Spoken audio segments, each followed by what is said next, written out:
Hello and welcome to the Tales of the Temple Tankard. I am Jim, aka Argent Wind, and I am your dungeon master for Avress the Shattered World. We are here today with one player down. Unfortunately, we have an Elney who's not with us this day, so we have our the rest of our tales here though, ready to go. Um, as always, we are here on the House of Gamers server and looking for more DMs and more players as always, and would love to have you guys join us. So there's a link there on the page and ways to access the server, so you'll be able to jump in there and get into some games. We always have new ones starting up and one shots and everything else happening. So come on in and join up with us. But today we are here with the Raven's Tale, and well, a new chapter has begun. The Raven's Tale had managed to track down and eventually confront Wraith after some bumpy times there, and managed to take down Wraith and his crew. In the process, after that, kind of cleaning up and finding out what's happening and gathering up their stuff, they've ended up with a new airship of their own, formerly being used by Wraith.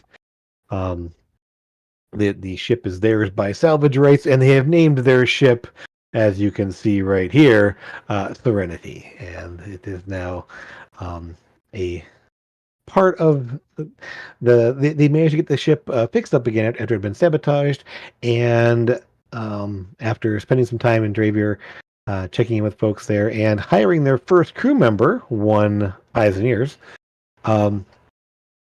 He has joined the crew, and they brought their team back on the airship to Raven's Crest. Dealt with checking in with Strava and the monk that had brought in, questioning him, the monk Orlosh, who had been part of Wraith's team, who had been taken down. They had the bodies of the other members of the team put to rest, and in finding out that Orlosh is actually not an evil monk, he actually is a for better terms, they're bound by his word. And when he's contract is made to bind him to someone, he will do whatever they say. And so, though they didn't trust him, they did leave him in the service of Strava of the Temple of Rest, and where he will essentially do whatever she says at this point. Um, uh, Afterwards, they had a rather large celebration as Thora's retainers, Catherine and Reese, officially were married in the town square. Large party ensued there, including a little birthday celebration for Eldon, which is strangely appropriate because it is Elney's birthday as of yesterday, if anyone hadn't known that. So we'll wish him a happy birthday next time when he's here officially. But with that, the party is deciding what their next steps are. And they have some downtime to train, relax, investigate some things, head around and do some things on their own here. And I'm going to put it out to you for you guys here, Raven's Tales. First off, you all, in the course of this time, are in the process of leveling up. But I'd like you kind of to do a little bit of a beyond specific events. What general things are you doing, and what have you done to advance to level 11? So we'll start right below me on the screen there. You can see there. We'll start with Lucas. What did Lucas do with his leveling time, at least his training montage? Not much to do at level 11. I got an extra spell. That's about it, really. Okay. But through training with training with Antius and the Falcon Academy, there, Lucas has gotten to be more resilient, and so as of the last fight there, so is now more resilient constitution wise and everything. So, other than that, I know Lucas has been investigating stuff. We'll come back to that in a bit there. So we'll jump around to Torben, right below Lucas there. I actually did get something kind of cool at level 11. I got was it resilient talent? Reliable talent. Reliable talent. Thank you. Yep. But yeah, resilient. That makes no sense. But basically, I can't roll below a 10 at all. So that's really cool. So I would say that I've been training by just honing my skills more or less, either via dummy or via going back and forth between the temple, just more or less general training, honing my skills. Yep, makes sense.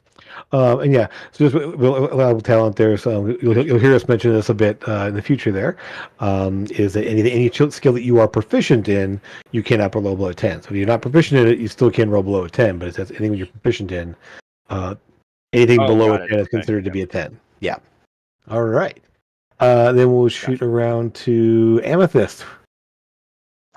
I also got another spell, my first 6th level spell. A fun spell. I'm sure you'll love, Jim. Yes. Called Mental Prison.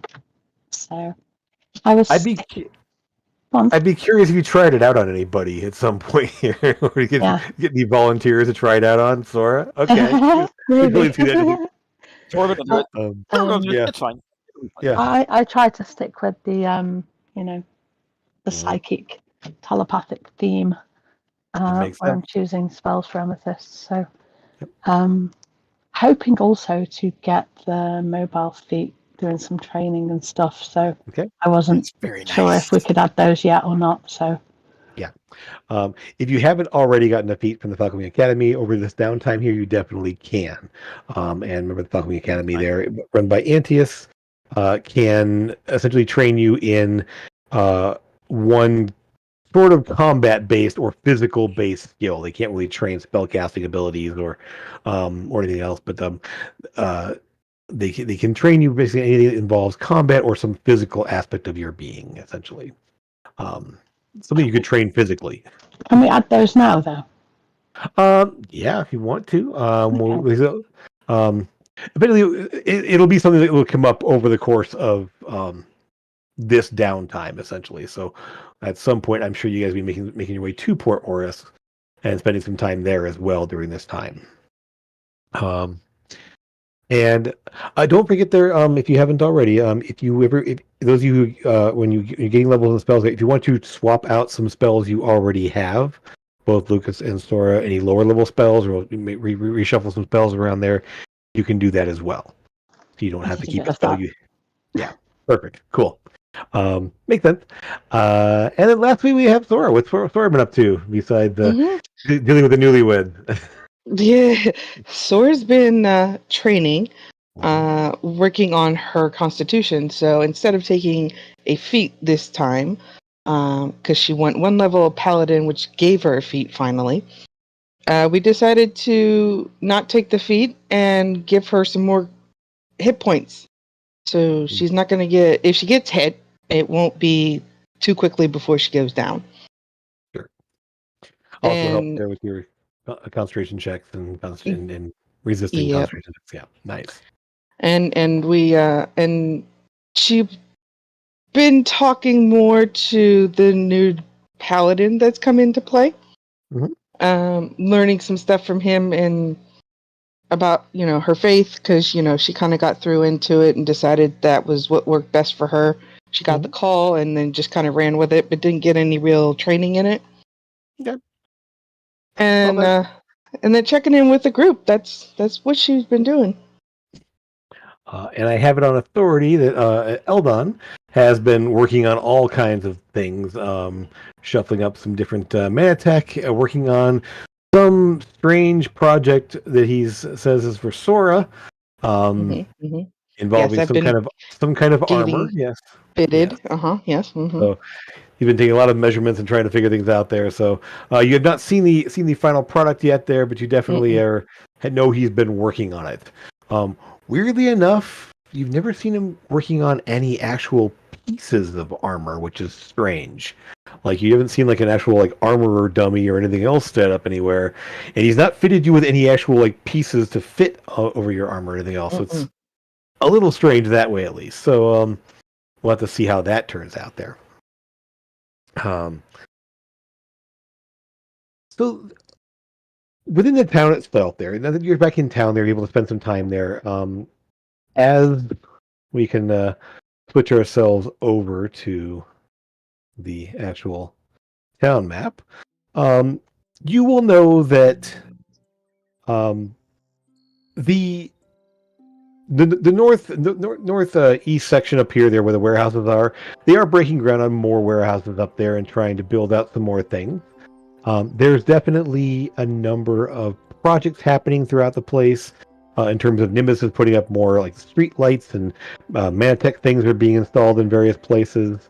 You do know that with the more activity in the town, there have been some actual like soldiers and more guardsmen added to the town as well, to the town ranks, as the newly established city status of Raven's Crest does involve a little bit more in the way of Girvon troops and such that can act as guards and everything else. And so there's more guard patrols along the roads.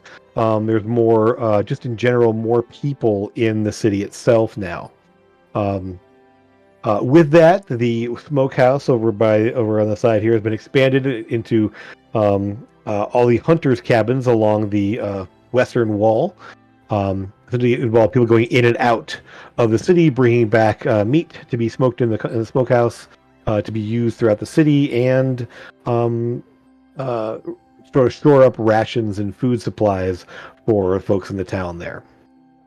Other than that, it's been kind of moving into the height of spring. There's been a lot more. The plants are all fully in bloom. The trees are all fully there. All the animals and such are being taken care of, and there's a lot more just general bustling activity that it kind of died down over the winter months when you were here earlier. The excitement still runs high from the wedding and kind of the celebrations that were happening, but other than that, things in Raven's Crest seem to be fairly peaceful. You don't see any trouble specifically coming into town there. But the guards are still on somewhat high alert at the gatehouses, just because they know there were some problems before, and so they are trying to do a better job of checking people coming and going. And now with the newly established little road around the southeastern section there, they don't have as many people like this just coming in. Like they don't have many wagons and such coming into the city itself. The wagons are kind of put around to the side there, and then kind of delivering goods to the warehouse sections and stuff, and sort of being kept outside the middle of town.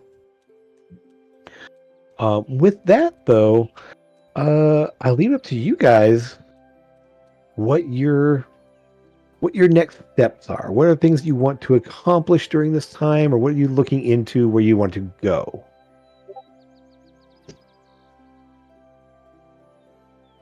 I wanted to personally tell Elia's dad and the mayor about the airship being ours now, and talking to him about, telling him he can use it when we're not using it and stuff like that. Mm-hmm. Anybody else wants to come with? I'll come with you. How do I pick fighting styles, by the way, Jim? Do you know offhand? Is it from a feat? Yeah. Okay, we'll look into it. There's a Okay. I know. I just thought maybe. Yeah, I know we're playing right now, but I'm trying to add the fighting style. I'm going to take the throne fighting style because Sure. Makes sense. There's a way to do it through the feat. I think it's through the feat itself, but manage feats there. But we'll look into it later on. So we'll add that. Sounds good. So you'll find out that Fairwood and both the mayor and Danis are very pleased at the prospect of having an airship more accessible. And of course, there would be compensation involved there for using that if they did need to use it to transport something, transport goods or anything else, or to take passengers places or anything else that they don't expect you just to make it theirs to use. Essentially, they do it as yours at this point. But yeah, the idea that the prospect of having that access to that is very that pleases them a lot. Good. So, with that in mind, they will say that there is sort of late spring, probably next month at some point. There will be a shipment of balsa they would like to have transported off to Port Horace. So um, when you're available, when that comes up there, being available for that would be very, very helpful for them. So there's they sort of get a tentative. They don't have a specific date yet for that, but there's sort of a tentative, sort of late spring um, uh, plan for doing that. Yeah.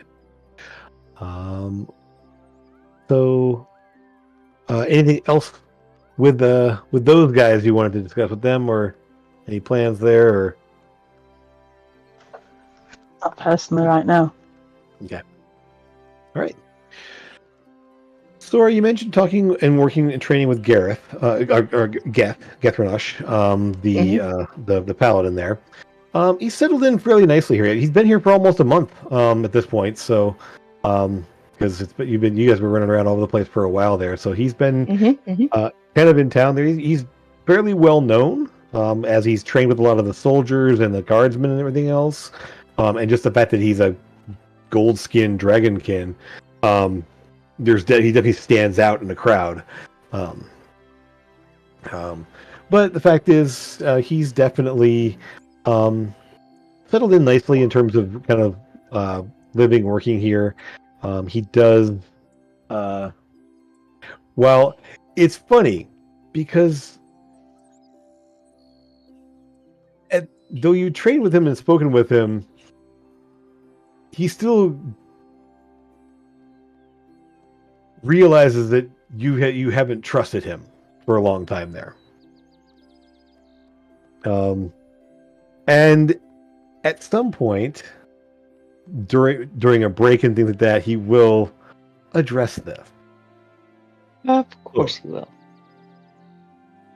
Laura, I understand that you don't exactly trust me, and frankly, it makes sense. Those of my kind from Drakal itself have done nothing to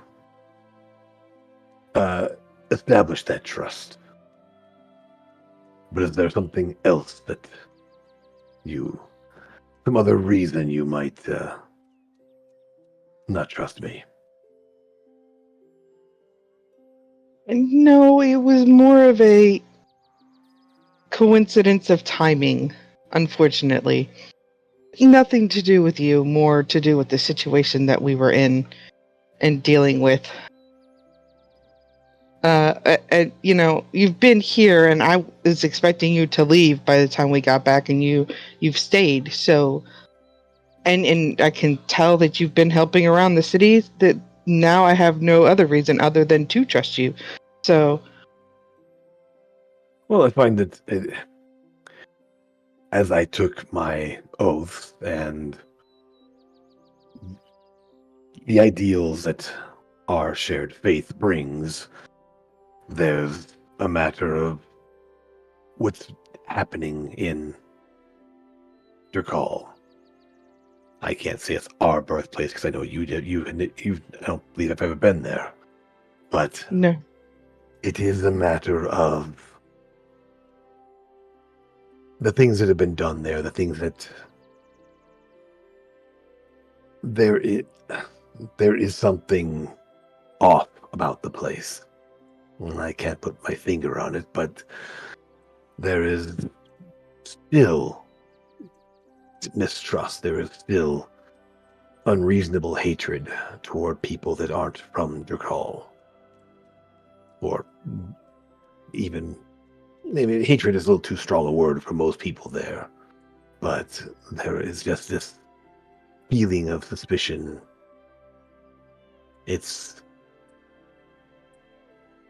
I left there to go out into the world to bring a better face to our nation and our kind. Because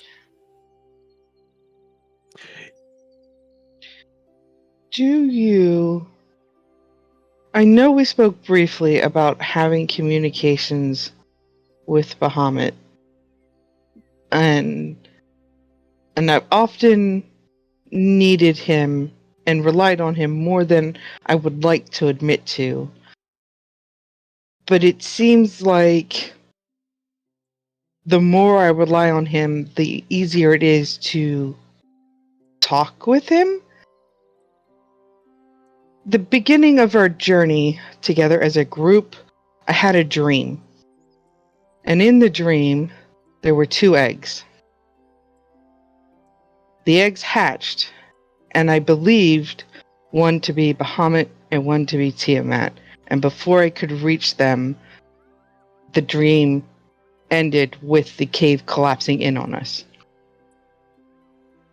I have no idea what it means or what it goes to, other than for the longest time we have been told that Tiamat and Bahamut are no longer on this world. Or at least their avatars are not. That is our understanding. Yes, I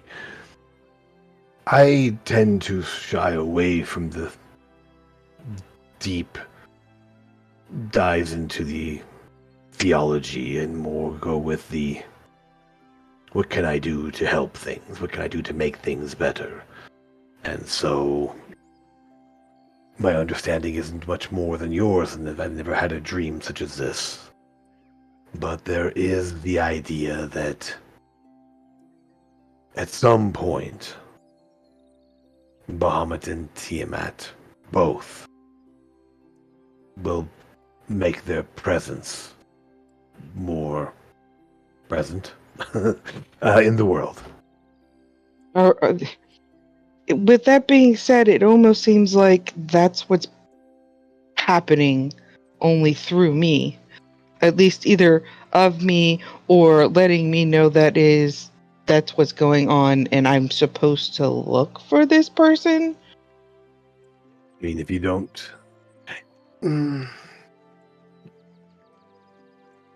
If the opportunity arises and information becomes available and you make a discovery, then I think that's something to look into. For the most part, I believe that we are, in a way, trying to bring about the change that that Bahamut wants to have in the world. I don't pretend to do anything with Bahamut's counterpart. There's nothing that I wish to deal with there. From all accounts, she's a terrible, terrible entity. Yes, that's what I am aware of as well. The the concern I'm having is, I'm assuming you know that when clutches are being hatched, they're not always coming out as their intended source. Yes, Like, I'm aware. Okay. It is something that drove me away from our homeland. I know the practice is still being done to some degree, and I could not be a part of that. But And there are others like you.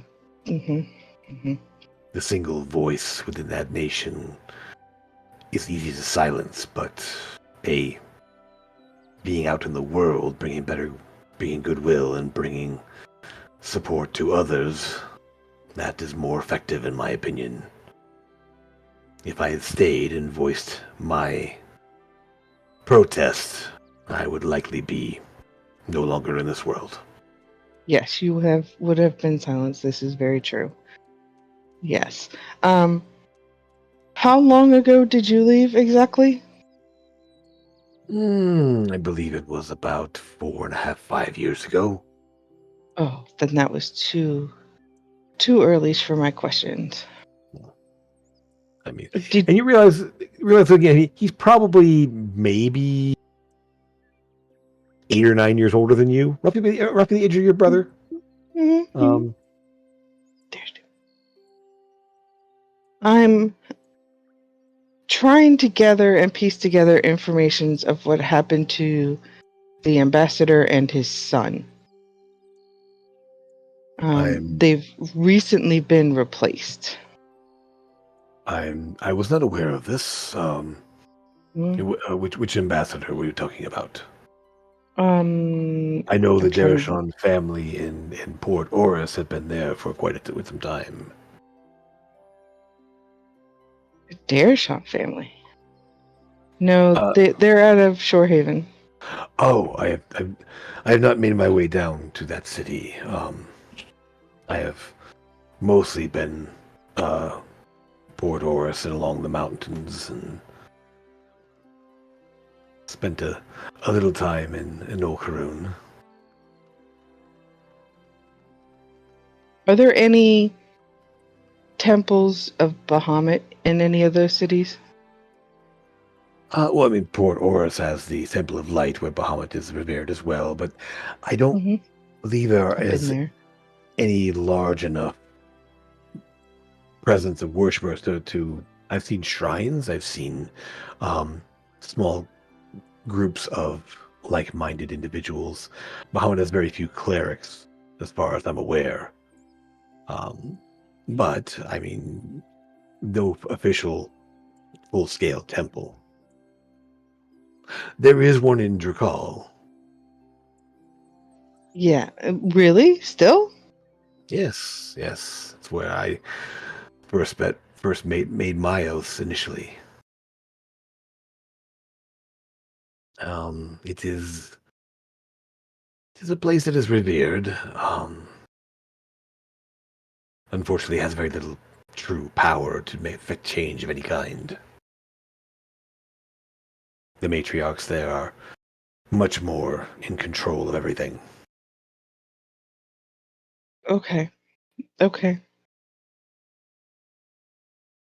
don't have anything else to say to him or questions that I have. Well, if you do wish to find me, if I'm not working with the soldiers and such, I do spend time at the Shrine of Light, in down with down here. Stop by sometime. It is growing a bit. It's a still modest place, but it's a place of healing and peace. I try to go there when I can to help. I'll have to look it up Mhm. during our weeks off here as we recuperate. You've seen you run into it's run by an elderly gnome priest, Palor, and an odd and probably one of the more odd figures, actually, a female Furbolg, is sort of his secondary, like, I guess you call it acolyte, who kind of assists and helps as well, a lower level cleric basically. So neither of them are as high level or as strong as Strava in terms of just sheer abilities, but they do have a lot of healing and do quite a bit to help. Whereas Strava does deal with more things more at the end of someone's life. They tend to keep people from getting to that point. Okay. But, Okay. yeah. All right. So, anything else anyone's up to within Raven's Crest itself, or want to move to places beyond? I don't have anything in Raven's Crest Raven's Crest. Okay. Lucas is heading to the blacksmith to get his. Oh, right. Yeah. Yep. They actually so you end up having the equipment there. Your item is ready for you.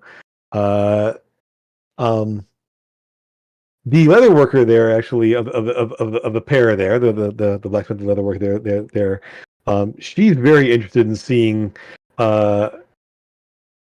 making the final fittings on the buckles and straps and everything else to make sure everything's right there.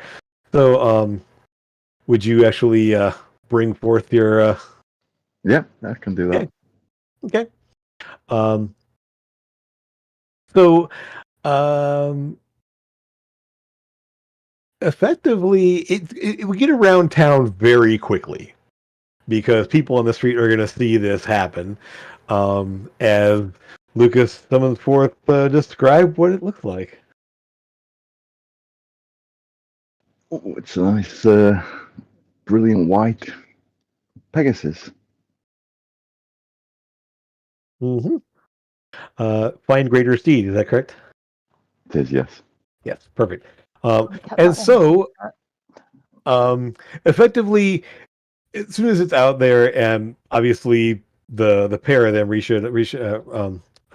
Pilar and Risa, are very excited to see the actual uh, uh, animal there to fit the barding onto that they've been making. And as they're making steps there, it quickly becomes like anyone on the street walking by is going to see this, and word's going to come. And it's before they even manage to like get the final fittings done there. There's a bit of a crowd kind of gathering at the kind of the gate area there, like watching and looking. Oh, wow! At this giant white horse with wings, being fitted with barding. Um, and so, yes, the word gets around fairly quickly of people definitely mentioning this, and before long, it gets back to the rest of the party as well. If you haven't already told them and shown them that you have access to this new means of transportation. You think he would have mentioned it, really? Well, yeah. You know Yeah. how secretive Lucas can be. You know. Right. Yep. Yeah, I believe you had the barding work done before you even left here the first time to head Yeah. down to Gravier. So they got all the pieces made and everything else. Now they just fitted it together. So yeah, the barding. When you dismiss the cedar, the barding will kind of basically drop to the ground, and you can gather it up there, put it in your bag of holding, and essentially, they do with that in mind. Risa does kind of help you with releases for the straps and how to basically fit it on quickly. So I mean, it'll take a couple of minutes to put it all on completely when you first summon there, but it's not difficult, and it's all, I mean, like strap around here, strap around the base, strap around the back there, and so essentially just all the places where the straps have to be there. And Alara has made sure that those strapping points and everything else are armored and such that they aren't going to be too vulnerable to getting cut. Yeah, great. So, yeah. So that I have to know. Have you Risa will ask that. So did you name it? I mean, it is the same one when you bring it out each time, right? I mean, it's not one a matter of um, it's a different animal each time. It's the same one, right? Yeah, it's the same one. Huh. I'll have to think of a name. Well, absolutely. I mean, that's going to be something to get you around, and definitely get you around with style. So, and Lars is there, looks kind of nodding solemnly. The burly elf woman there, who's fairly soft spoken for the most part, just smiles at the sight of it. Well, when you do get a name for it, let us know. I will. Okay. Anything else we have here? Well, I'm not speaking to Lucas anymore. But I'm just going to be spending some time with Elia before we get whisked off somewhere else. Of course. And yeah, so essentially, Elia will do what she can to take you out with her when she has to go into the forest, to the north there, and kind of pointing out some of the sites up there. They are in kind of mid growing season essentially, and so she actually takes you out to where the balsa groves are growing very nicely.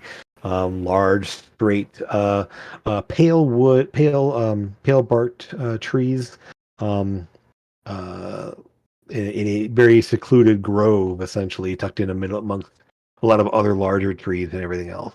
Sort of it's an odd little patch where you have this like big open ring of space with these little, much smaller, thin trees, growing very straight, and then with the trees above cleared away to give them lots of sun and everything. So strangely enough, it while secluded, there's a lot of light in that grove and everything else as well. And so she felt they're going to be ready for harvest probably sometime next month and get ready for essentially being cut and shipped off to Port Oris for the airship yards. But a lot of time spent just kind of, while you know that she can get around a lot faster, you do spend some time like flying and such because you have the fly spell, right? Yeah. Did you take that one? Yeah. And at first, it's more Eldon and Nimbus speaking of this, but the rest of you are burning on it too. And Nimbus does have a new item, a new prototype item for sale. Someone wants to purchase this, and let him know he's selling a pretty good discount there. The item he's now Automatic Caster looks a little like a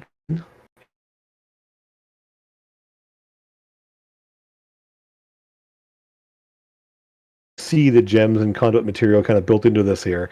And while it doesn't fire anything out of the barrel like Trevor's guns did, what this does is essentially each barrel has a gemstone on the inside there. And there's a little like conduit material running from where the hammer would be to hit the little rotating barrel. And effectively what it does is it fires out a chromatic orb. And unlike any other version of chromatic orb that you see, you can rotate the barrel to each of the different elements and essentially fire off a chromatic orb of any type, which is part of the excitement that Eldon and Nimbus have, is that normally chromatic orb can only be at to build the one element into the Manatech device. Remember, he does. One of the Rangers had a chromatic orb, acid orb, essentially, weapon that he had, and at one point, Nimbus had a hand crossbow that fired off frost orbs.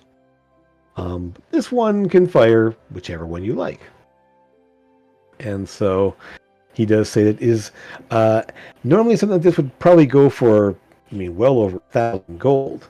Just refusal, basically. Yeah. I mean, effectively, he may want it. We'll see. He has other items he's working on himself, so I think he's more interested in the prospects of adapting that version of technology for other things, possibly making one of his own. Either way, for now, I'll take it. Okay. So yeah, you can deduct the money there, and it fires off a chromatic orb. I would say it would either use your spellcasting ability or your dex, because you're basically aiming and firing like a gun. So it would kind of whatever your spellcasting ability or your dexterity modifier used to fire it there. It does 3d8 of your choice. It has 6 charges.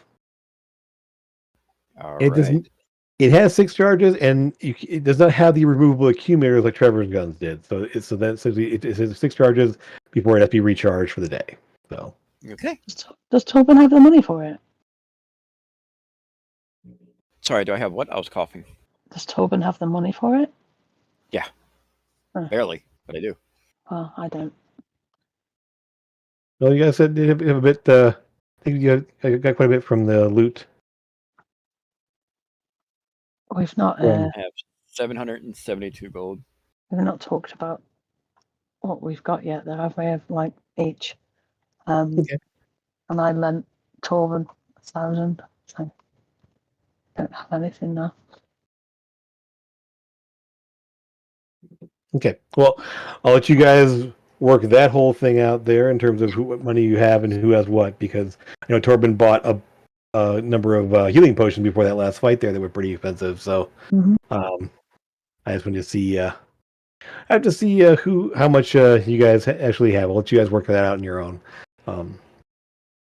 But it would not. Yeah, you guys, you get a pretty good payout from Wraith stuff there. So, And also, Bernie, go ahead and add 500 gold to your character sheet as well.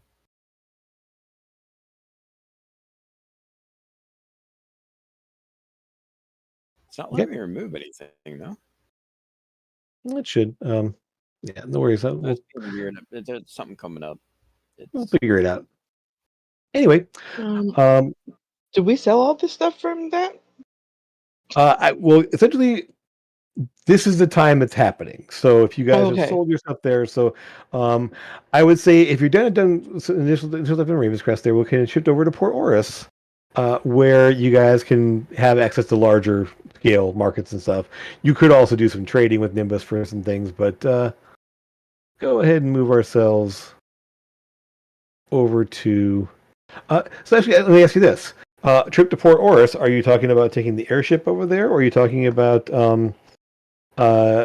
using the teleportation circle? It's up to Mr. Pegasus. I think we should take the airship over. See if we can get more crew members. That makes sense. So yes, you. Just so you know, in talking with Dennis, he would say that if you wanted to have a couple of folks from the logging crew act as just general crew members for you for a little bit there, he's willing to send some guys along with you just to be general crew members initially, until you find a full experienced crew. But they'll help you get over there and back. Do you have anything that needs to go over to Port Oris since we're already headed that way? Not at this time, really. We've got a number of shipments we're working toward, but probably next month when we have the balsa shipment ready to go.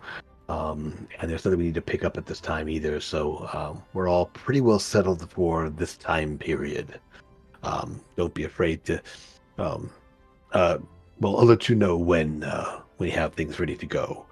But at this point, we're still in the sort of the planting and early harvest stages. Okay, works for us. But I appreciate y'all ready to go?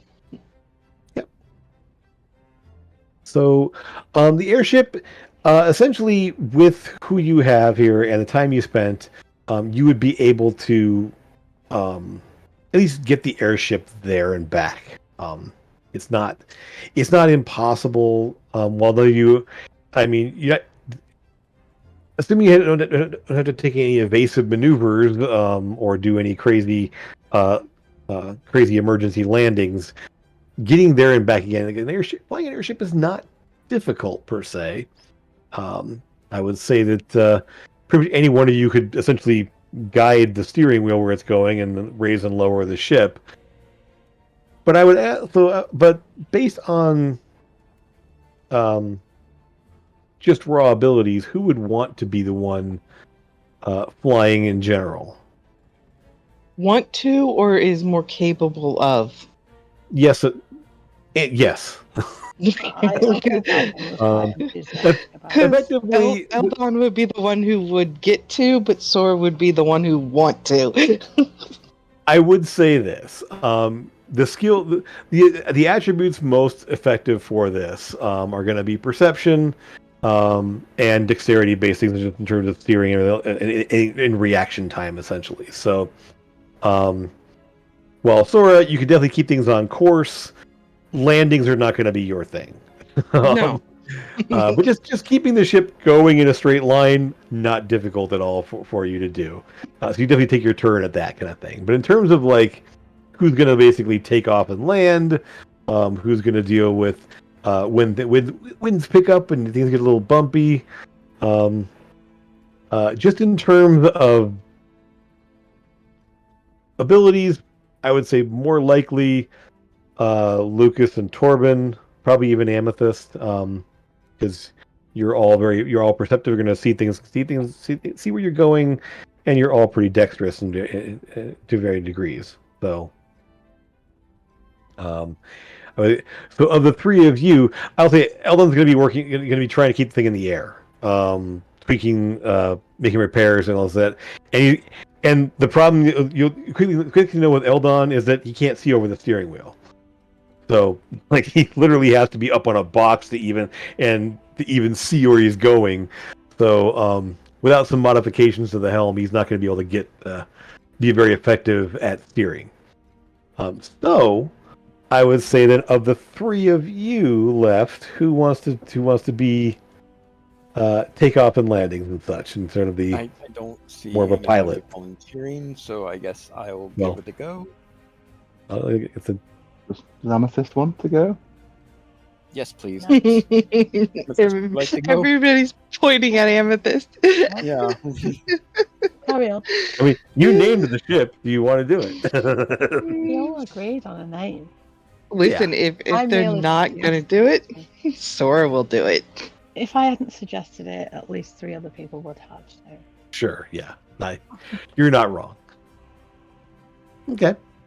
Sora wants to. Let Sora do it. Like I said, Sora's not She's going not to take very off doing capable. takeoff and landing. Oh, She she's can not very she can able to- steer the ship in a straight No. line. That's not Right. hard to do. But in terms of maneuvering or takeoff and landings, there, yeah, it's going to Always wanna fly be an airship, I guess. So If okay, Sarah I'll wants fly an me to airship. come and assist her with the landing, I can do that. I will assist you with your landing okay. by So holding There you on go. to the You wheel. Co-pilot, co-pilot. okay. So, all right then. So essentially, we'll have you guys. Let's just do this then. Torben, you're going to take the takeoff there. I need you to roll me just a dexterity check to see if you can take off straight and keep the ship heading in the right direction initially. 15. It's not too hard. Essentially, you're just kind of like raising the little altimeter kind of thing where the ship is like taking off, trying to keep it from getting like too far forward or backward. So you sort of have like this, not only a like tilting side to side, turning and moving with the wind, using the maneuvering, essentially.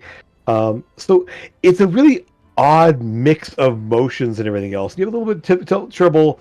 You all kind of feel the ship kind of lurch a little bit to the left and lurch a little to the right, tilt forward a bit there as he's kind of getting the controls over way there. Nothing that's going to knock anyone flying overboard or anything else like that, but you guys kind of get a little bit of a wobbly takeoff initially. Once into the air, you're able to kind of guide it in the right direction there using the compass, knowing where you're going there. And so we're going to move you guys over to here. So we have our officially new official map of Avress, specifically the continent of Beltier, where we're at right now. But just to point out where we're at, you're taking off from Raven's Crest right here, heading over to Port Oris over here.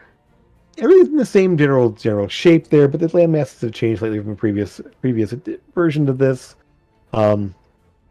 Still, Port Oris being at the mouth of the highest northernmost point of Eagle Eye Bay, at the mouth of the Serpentine River, where it dumps into the bay. Flying almost straight east, you're heading across, and you'll notice that as you're kind of like flying above the trees, you see the kind of the trade route there that isn't a perfect straight line. There kind of like follows this little break in the trees. If we zoom in a little bit here, it kind of follows this little bit of a break there, where this little gap in the trees heads over to Port Oris. The ship is not outfitted to be able to fly 24 hours a day. You also have a quite full crew to be able to be awake 24 hours a day. You do have to find a couple spots to land on the way there. The ship can make it in a total of 4 days, as it stands right now. So, Corbin, go ahead and give me that one more check for the landing on your first day to see how you do landing this thing. Oof. Now, Nope. No, that's not gonna. Nope. you use that luck. No. We're gonna re-roll that Okay. to a nat 1. Okay. I did So, say I would help Sora if she needed help with landing. okay. Well, essentially, Sora, like I said, Or Sora's doesn't not doing. land. Yeah, Sora's not really landing here. So essentially, Well, I mean, I'm obviously not choosing yeah. the nat 1, but Sure. but still, I rolled net. So yeah. Yeah, so I would say this: your first time land. This is your first time officially landing there, and Amethyst, Sora, you guys are kind of both. Sora, you kind of like help like steady things there in case the wheel kind of and at one point you do have to reach out there as Torben is bringing the ship down there. It clips a bit of a tree, and the whole ship sort of like tilts off there. And you reach out there to grab the steering wheel to kind of pull it back into place so it doesn't dump everyone off to the side. So you're able to kind of at least like physically hold the thing in place there to kind of prevent anything there. But there is a bit of a screech, as kind of a screeching scratch along the side of the hull as it breaks off some tree branches and manages to land in a bit of a clearing. No serious damage to the ship. That natural one would have been a little bit of downtime there as we tried to fix it. But the idea that effectively held on, bit of panicking there, repairs, does some patching there. The one thing to realize is that this ship, the hull, is made from ironwood. So while the hull doesn't break, it is loftwood, which, if you remember, there is what balsa wood there, the balsa grows that are growing there, is converted into with ironwood elixir. So while it scratches and scrapes, it almost sounds like steel being scraped by something there as it goes down there and breaks off branches and everything else. So while it doesn't, a wooden ship probably would have been severely damaged by this, but the loftwood manages to hold okay there, and the ship puts down pretty much a bit of a thump as it hits the ground for the first landing there.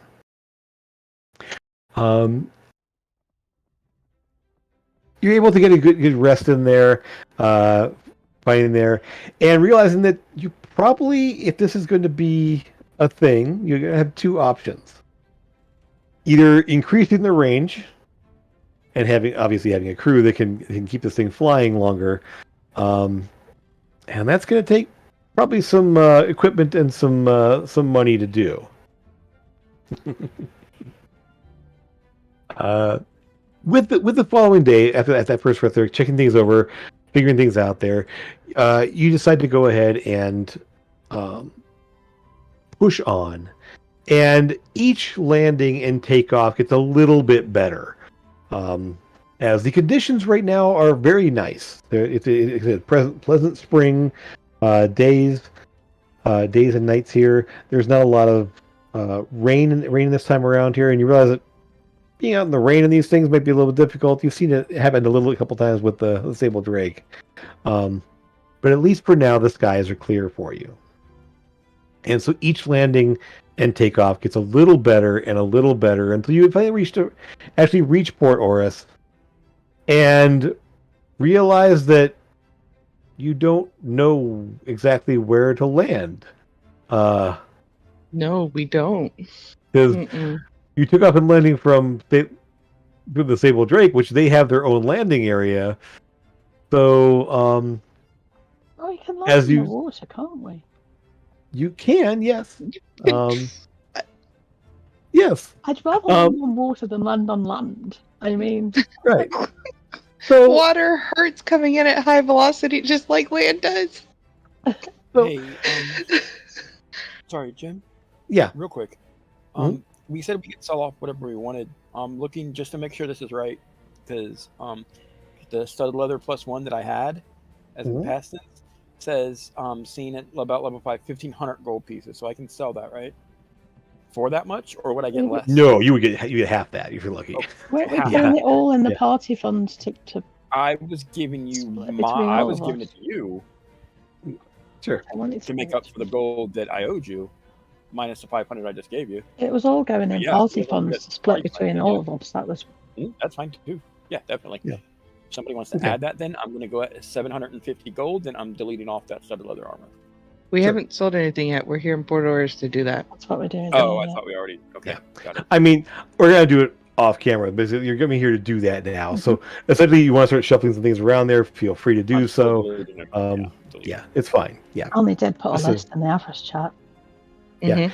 It's also on the loot list in It the is. Mhm. Yeah. you all have access to. So definitely, anything you want to put in there, go for it. Like I said, it's up to you guys to maintain that. I'm going to make sure. So I'm going to have to trust you guys with how much money you happen to have and what you have on your character sheets, what you sold, and what you don't have. I have 72 gold right now. Cool. Okay. So as you're approaching Port Oris, you do know that this ship can land on land. There is a possibility. Essentially, there's a little sort of a landing, almost like landing gear, roughly. It kind of extends there, and you can land on land. You did it on the way over here. You have to do that. So you have some options. You do know that there are the airship docks up on the river north of the city, where the airship yards are. You could try to maneuver down into sort of the canyon there and try to land on the water south or even inside the city there, but that's a very difficult maneuvering to do there. It's also fairly crowded. Landing out in the bay is a little difficult because there's no place to go from that point because there's no real docks out there to dock at and then come into. So your options are try to maneuver to the city docks, to go to the airship docks, or to land on land somewhere outside. What would you Try like the to airship do? docks. Maybe they can, power us in Maybe or they've got a steer us pilot. in. That too. Mm. Mm-hmm. So as you approach, essentially, you do see the airship docks kind of north of the city there. Is a whole lot of places. Are you going to... So, how do you want to... how do you want to approach? How do you want to contact them, essentially? We have a sending stone. Sure. I guess we would need to know the persons who are there.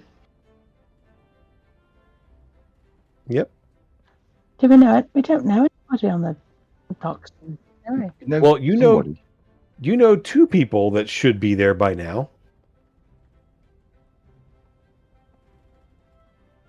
Two people we Oh. rescued. Yeah. Yep. Yeah, the two that were rescued. Sigrid and Starla should be there by now because Table Drake left ahead of you guys. You also, at least some of you, at least, have met the essentially person in charge of the airship docks. I know Elney did. Who went with Elney on the little excursion that he did?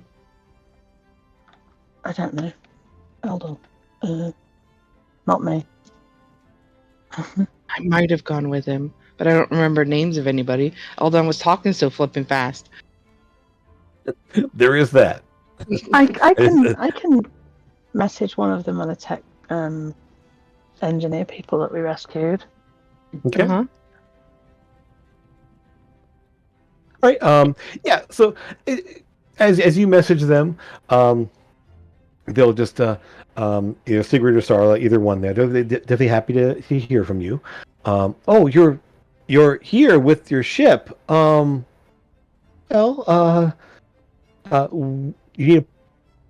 never landed here before, have you? Right. Never Nope. flown before. Okay. Well, I would say, just for safety's sake, try not to maneuver into the actual, docks that are filled. Maybe the water just north of there. It's somewhat shallow up in that spot there. Just make sure you land flat. Don't tilt too far one way or the other. Make sure you come down at a pretty good flat trajectory there. And then We'll try. give us a few moments here. We'll meet you up there. And effectively you essentially as you start to approach, you'll see, and you come over the trees, and you see this area up here above, and you are there, right? Yes. Okay, you are there. So kind of this area north of the docks, there's sort of a little jutting out point on the river here. You will see a small group of people, kind of standing there, and effectively, who wants to give me this check to bring the ship in, and put down in the water? I need to redeem myself, so I mean, if no one I'll else be wants standing to- next to him, waiting to take the thing if it needs. Okay. So, I would say that with a co-pilot there who's helped you a little bit off and on scene there, go ahead and roll with advantage. So roll it twice. Yay! Yay! Double yay! 21. Okay. 21. All right. So, Amethyst, you tend to have like essentially you see him kind of like bring it a little too steeply here, and you kind of pull back on and kind of flatten the drift a little bit more there, and like okay, and so with the maneuver between the two of you, you bring the ship in fairly flat and are able to put down in the water just probably about maybe 10-15 feet from the shoreline there. The water here is fairly deep. It sort of carves out and opens up into a fairly deep, slow moving section of the river right here. And as you put down, Starla and Sigrid and a couple other folks there will kind of put out like some little mooring lines to kind of catch the ship and keep it from drifting, essentially. And then you can put down. There's actually an anchor on the ship as well that you can toss overboard there for any water landings, and you're able to kind of secure the ship, able to, and then just sort of bring it in a little bit closer to the shoreline until you kind of bump and are secured in place. So I was thinking, none of us can actually sail a ship anyway, so we're just as bad on water as well. Probably better in air than we are on the water. yeah, because you don't have to worry about so effectively, especially with the fact that the levitation plates can make for a smooth ascent and descent. It's just managing the angles of things. You see Torben, by the way, I want to say, as I'm landing it, be all like happy and jittery and like nervous that he's doing it all, like smiling, thinking he's doing a good job. But then he looks over at Amethyst that actually helped him, and he's like, "Oh," and then thinking he did it. You know what I mean? Like, and he's like, "Oh wait, no, I had help." Also, Jim is frozen. Yeah. Oh. Well, he has a heater in his room, so I don't know why. Poor Jim. At least they froze him in a good position. I mean,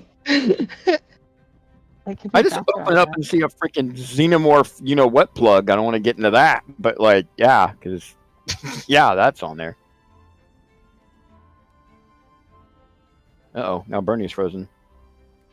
I have not. Oh, No. nope, she's moving now. No? Jim's like a statue all the time, so... Or not Jim, Lucas. He's moving. Look, he's Well, dancing. no. He's dancing. Oh, dude. Discord, we love you. We don't. We absolutely don't. We absolutely. What would we all do without Discord at this point, right? So I kind of do love it. I just hate how annoying. Oh, there it goes. Yeah, you should be back now, I bet. No, Bernie's a DM now. Yep. All right, Bernie, I'm let's not go. the DM. Bernie's damn, yeah. all right. You land the ship successfully. You will make it to shore. Everything's fine. You make loads of money. Everything's great. We don't meet the fish people. That's great. Everybody roll triple advantage on everything from now on. Always. Sorry about that. What the heck? There is we going go. on here? Welcome back. Hey, Jim. Yeah. Welcome back. Okay. Yeah. Everything crashed here. My roll 20 crashed. Everything, like it all kind of went like almost like domino effect here. Okay. Camera. Whew. Huh? Yes, camera too. Yeah. All right. There we go. Okay, we're good. Wow, that was fun. Yeah, all of a sudden, like everyone stopped, and then all of a sudden this stopped, and then like got the little spinning message on Discord, and yeah. So sorry about that, folks. Well, I was the We DM will- temporarily, and we landed the ship successfully. We made loads Perfect. of money. Everything's great. Excellent, awesome. So we're ready to move on then. Cool. Bernie insisted on being the DM while you were gone. We told her, we were like, okay, whatever. No, she didn't. Not a problem. So, effectively, they'll tell you that the ship can be docked here for a day or so, but at some point you want to find a better place to dock more often, or find a better place to take off and land. There is one thing. There, where is it at? I want to point it out here on the ship here. Effectively, there is, for skilled pilots, there are people that can put in and dock at the city docks down here. While most of these are naval vessels, there are a couple of places that are specifically for airships to kind of come and go. So that's a possibility. There's also, it's effectively right around. It's not on the map here. I thought I put it on here. Effectively, it's right around here. This kind of big space here. There is sort of a tower structure where airships can actually land, sort of like put up and land at sort of a multi-tiered, like vertical dock. Some airships can actually land. And actually, when Amethyst, when you first appeared, when you first came here, you actually docked. The ship you were on docked there. And it was like a tower structure with multiple like docking points on the about an 8-story tower. And essentially, you can dock on one side there, and then clamps will hold the ship in place, and like multiple like back and forth places you can dock on there. So it's right around this spot on the right around there. With that, you're able to leave the ship for a time, and they tell you it will be secure here. No one's going to be messing with the ship, and they will have people keep an eye on it, and you're able to head into the city. Eisenears tells you he'll stay on the ship. He is happy to stay there and keep an eye on things himself. He seems to have made himself fairly much at home. He doesn't so much take a bunk as basically find different spots to curl up and sleep wherever he feels like it. So, kind of, yeah. Essentially, he like during the sunny spots there, he'll just sit, curl up and sleep on the deck there. He sleeps at odd times, like throughout the day. He doesn't really follow a schedule at all. You catch him sleeping fairly often, but it's not really a matter of he has a single place that he sleeps. But he's willing to stay there, and you guys head into the city. So, what would you like to do in Port Oris? I know we had a few things we were doing here. I think. Okay. I'm sure there's not just me who wants to see Nils. Okay. Has Alden come with us? I'm going to say at this time there, probably not. He did send a little shopping list along there. He's like, there's a couple things there, so just a couple minor things he wants to pick up there in terms of just materials and such. So we'll just call it he's embroiled in his projects, and plans to come by on the next trip. Fair enough. So, you make your way down to the Clockwork Emporium, or to heading there first? No. Or you want to split up, or what do you want to do? You have multiple places you can go here, obviously. It won't hurt to split up. I'd like to go and see Mabel first, I think. Okay. Give her a big squeeze. Sure. Weird thing is that she's not super. She kind of like takes it and kind of does sort of the yeah, okay, as you give her a hug there. She's not wearing her full plate, but she is wearing some protective items and everything else. That she seems to always have something like that. INR is around there and just kind of laughs the fact that like, oh yeah. She's not one for hugging that one. No, not at all. And Maeve was like, it's okay. Thank you for coming. I do appreciate it. Been a tumultuous time, I take it. indeed. But slightly calmer now. Seems that way. I think there's been a lot of strange feelings and such recently, so good to see that there's nothing new happening. Strange feelings. Well, the darkness and such, and Okay. Yeah.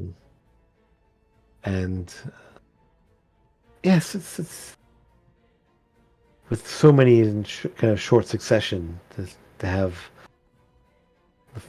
none since, well, I assume since your altercation. Mm-hmm. Yeah, right. So, specifically, you want to ask them, or just check in with them and say hi? Well, Mabel said that she wanted to see me at some point. Of course. Yes. So, And so the main thing is the fact that she definitely wants to know what it was Wraith was doing effectively. Mm-hmm. So what was the point of this whole thing? Well, why was he doing this? And since you didn't ask her more, would you find out essentially about Shattered Souls and such? Because she doesn't get out much. yeah, I mean, I have tried to keep her in the loop Mhm. as much as possible. Yeah. But I will fill her in on everything that I've learned since the last time I saw her. And little chat about Addie and feeling her sort of linger for a moment there before she went to be, laid to rest or whatever. And just obviously there's still stuff we need to know about. There's still stuff we need to find out. Because it's probably only a matter of time before somebody else takes up the mantle if they haven't already. Not sure if the whole Shattered Soul thing is a part of the Dark King thing. Not really sure what. And, well, I know that they were trying to bring the Dark King back by offering 9 Shattered Souls to whoever is holding it, but we don't know. We don't know the answer to that. We are hoping to be able to release the other entities from the coins so that they can't be used in the future. But I mean, It's all good. I mean, there's definitely. I mean, it doesn't. I mean, it all seems related, but not in the same way. I think the best way to think of it is something that the Dark King brought into this world, or used in this world, created more of these. So created phenomenal. The thing that they created us. That creature that was one of the things bound to the coins created us. So while we're related to, it's a few steps removed from the Dark King specifically. It's I don't know. It's hard to say exactly. I mean, what they're trying to do. I mean, if the Dark King, things that are killed make their way to Shadowfell, so that's likely where Dark King's soul would be if he's imprisoned in some way. Well, there's a number of powerful beings there that could do that. Yeah, I was under the impression that they were going to offer the Shattered Souls in return for the soul of the Dark King being released. Makes me wonder who's actually, who it is who's actually holding him, but it's all quite scary. Yeah, definitely. I think just whatever you find out, whatever.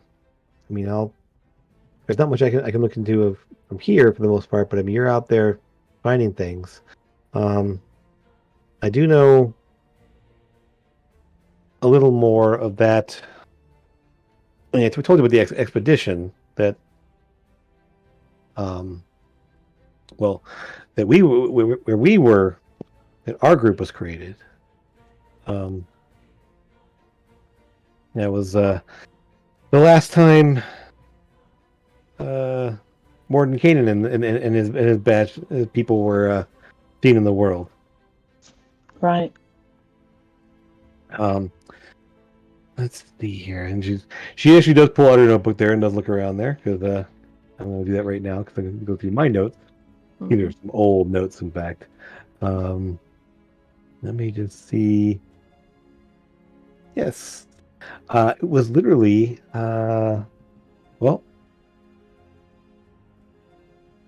87 years ago, a little over 80 years ago.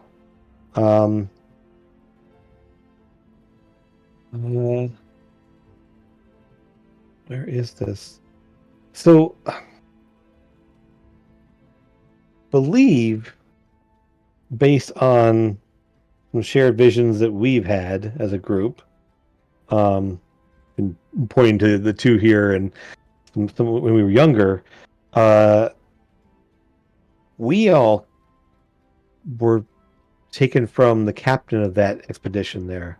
They took Morton Kanan and a group of people took the airship over to the Nightmare Lands. Captain Andarillos was the captain of the airship that went over to the Nightmare Lands.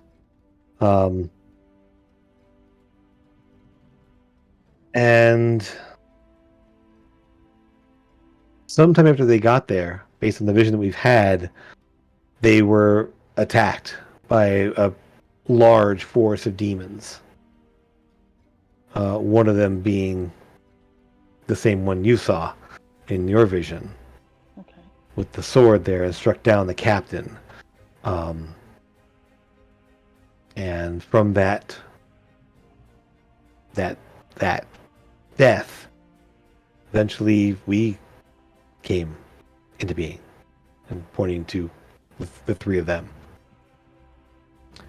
It sounds like your experience was much older. Back during the Dark War itself. So,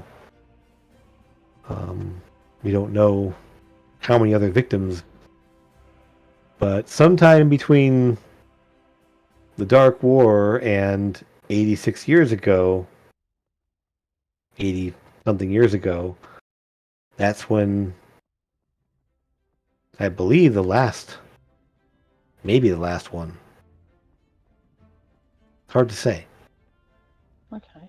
I mean, the soul that was shattered that formed us was 80 years ago. The soul that was shattered to form you happened 200 years ago, but you're younger than us, so Yeah. time and weirdness, I don't know exactly how this all works. No, not me. I wonder if souls are moving from one group of people to another when they pass, or if, I don't know, it's all quite strange. I mean, I'm only young, like you say, and the soul that made ours was over 200 years ago, so that's, and obviously you've just said that the last thing that happened was 80 something years ago, That's what we know about. but one of Wraith's victims was only 21, so who knows who that victim was? yeah. So I don't know. I mean, it's hard to find. I mean, people don't document victims of demons. No. So, well, you enjoy some food, enjoy some drinks, and whatever information you have for us. And if I do find anything out there, I'll let you know. Okay. All right. Lucas, you had something you wanted to do here in town, I believe. Probably got a fucking unicorn. Firstly, obviously, check in with Alindra. Yeah. She's obviously very had was you conversations you've had with her off and on through sendings and stuff like that. You know that she's was extremely worried and so very relieved to finally see you in person again. So there's all that, especially. She will tell you that she has been in touch a bit with Janan, kind of keeping information there.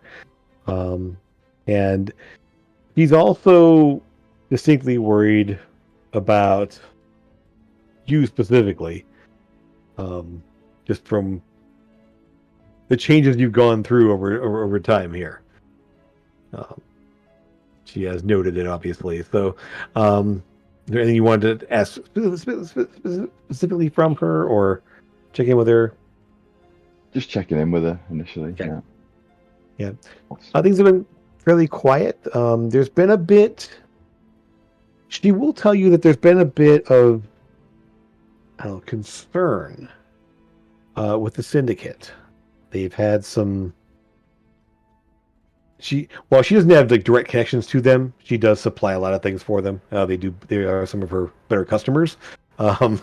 And through the deals that her former boss had made with them, she's had to sort of work through some of those contracts and deals and everything else that to kind of honor some of those things. But so she does have a lot of dealings with the syndicate in general. You know this. But she's had her rumblings. There's been some issues lately with the syndicate missing some members.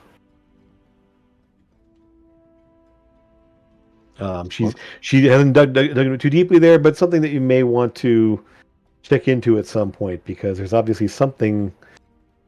They've been a bit worried about some things. We'll just say. Okay. Yeah. We'll look into that. Okay. You wanted to go to speak to Professor Martinet as well. Of course, yeah. Okay. I guess at this point here, Thora and Torben, what are your plans here for in the city now that you're here specifically? Let's see.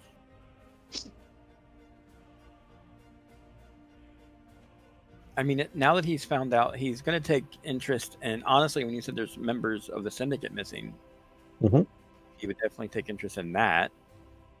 But as far as plans in the actual city goes, we haven't had anything to eat since we came in, right? I mean, you guys can grab food wherever you feel like there. So that's sort of a pop in and grab things, and there's lots of little cafes and pubs and places to grab food, and you know a bunch of them, Torben, so you can just grab your favorite spot and go, kind of thing. Unless the plan is to all meet someplace specific. So I'm sure you want to go and see Janam while you're here, don't you? Torben? Huh? Sorry, what was that? I didn't know you were talking to me. I'm sorry. I'm sure you want to go and see Janan while you're here, don't you? Oh, God. Yeah, absolutely. Thank you. Okay. And we're after a time of you them being here, essentially you'll get various notifications from Janan that if you need to talk about anything, she's available. I'm dropping off the book to her as well, asking her to please. Sure. Yeah. Yep. That's so. We can cut to Janan for anyone who wants to specifically ask her questions or find out things from her. Sora, what were your plans then? The bank. The bank. Okay. Cool. So we should do that together. Okay. We hit the city and everybody spread like ants. So it's fine. I say that to a degree. I would say we'll cut to Janan. Who wants to be there with Janan? I know Lucas and Torben both. Amethyst, or are you off? I would like to see her, but it's not. I can go along. I don't mind. Okay. I mean, it mostly just saying if we cut there, let me know who's there. So, um, effectively, yeah, she messages guys at some point there saying she's available. If you need anything, let her know. And we can cut to, so Lucas and Torben, you guys are, and if Amethyst, you want to be there, it's fine too. But Janan, essentially, we'll meet you guys, not at her office, but essentially in the, sure, yeah, we'll see. Let me grab that. There it is. We'll cut to the library here. So the grad library, essentially.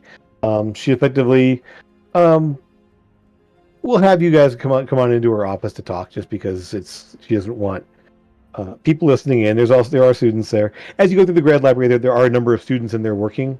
It is middle of the day, so we'll say it's probably around 11, 12 o'clock, somewhere there. So there are people that are in here working, various students sitting at the tables there, reading, checking things out there. They take notice of you guys walking in, because you definitely don't look like students walking through here with all your gear and everything else you got. So there's a bit, some hushed conversations amongst a couple people sitting up on the tables up in here, and people obviously taking note of you walking by. But Janan will be in here. So good to see you all back here in the city. You've been around and about a lot. Lucas, I know I've been in touch with Excelvion that you can access the Anol Karoon Circle. If you, while you're here, you can definitely let him know, and he can kind of pop over here and bring you back over there, and you and anyone else who wants to go. But let's just say the word, and I'll put the message through to make that happen. So, Yep. All right. So, what can I do for you? Is there? I mean, I assume like info dump kind of thing. To a degree there, and then what follow-up questions do you have? Essentially, the letting her, or is there anything you're not telling her about? I give her the book and be Sure. like, Yeah. I got smacked by a dragon, and also I borrowed this book and forgot to return it. Just kind of just puts it on the corner of her desk there. I'll make sure it gets back where it's supposed to be. It's all right. No, I mean I really borrowed. I didn't. I understand. Yeah, of course. I mean, she gestures to. I'm sure there's at least one or two books back there that I'm probably not supposed to have, but we check through them every now and then and send them back where they're supposed to go. So don't worry about it. I'm sure it'll be fine. And thank you for introducing me to everyone. They're I love these guys. Of course, they are quite capable and very much a credit to their profession, I guess you want to call it. What can I do for you specifically? I talk about the coins.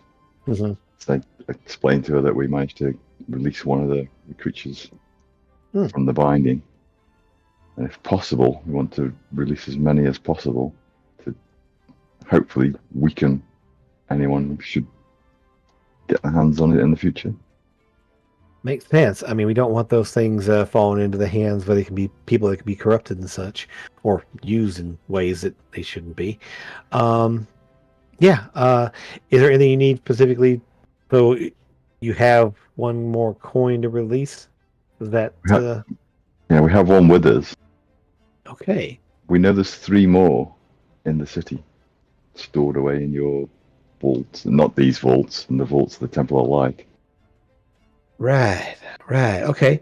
I don't have any real say there, but I could at least potentially put in a word.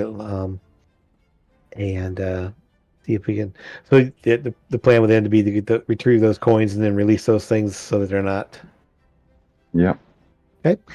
All right then. I think I'll see. I'll see if I can arrange that.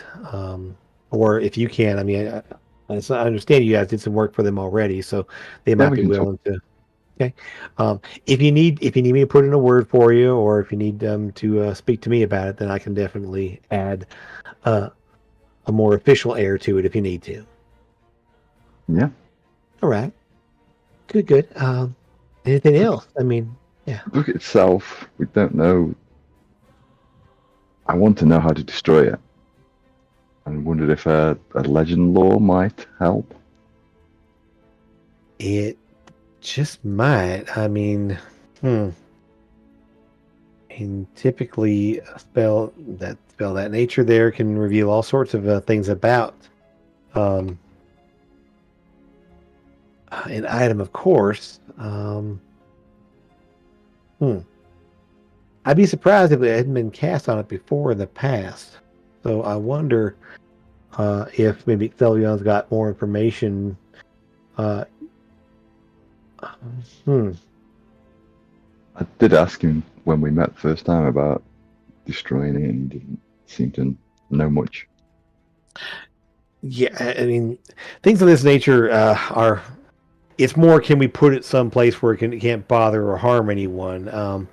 If it's linked to something from the outer reaches, then essentially sending it back there might be a good thing. But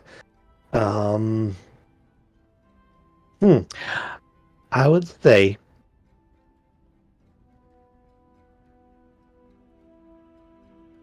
let me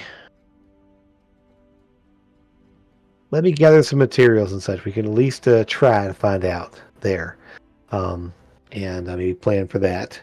And yeah, we'll find a place to do this safely too, because I don't want to do that in the middle of the Lyceum with all the students and everything else around. Of course, yeah. Right. And the same for releasing the things from the coin. We need a safe place to do it. Of course, it makes sense. Preferably outdoors. I mean, there's a lot of empty spaces around the outskirts of the city, up on the bluff, in terms of, I mean, there's mostly farmland and such out there. So if you find a place that's a little bit more deserted, but that's not being used specifically, I would say, yeah, if it's anywhere out there you can think of that might be secluded and people aren't going to go to, I'm sure it will be fine. If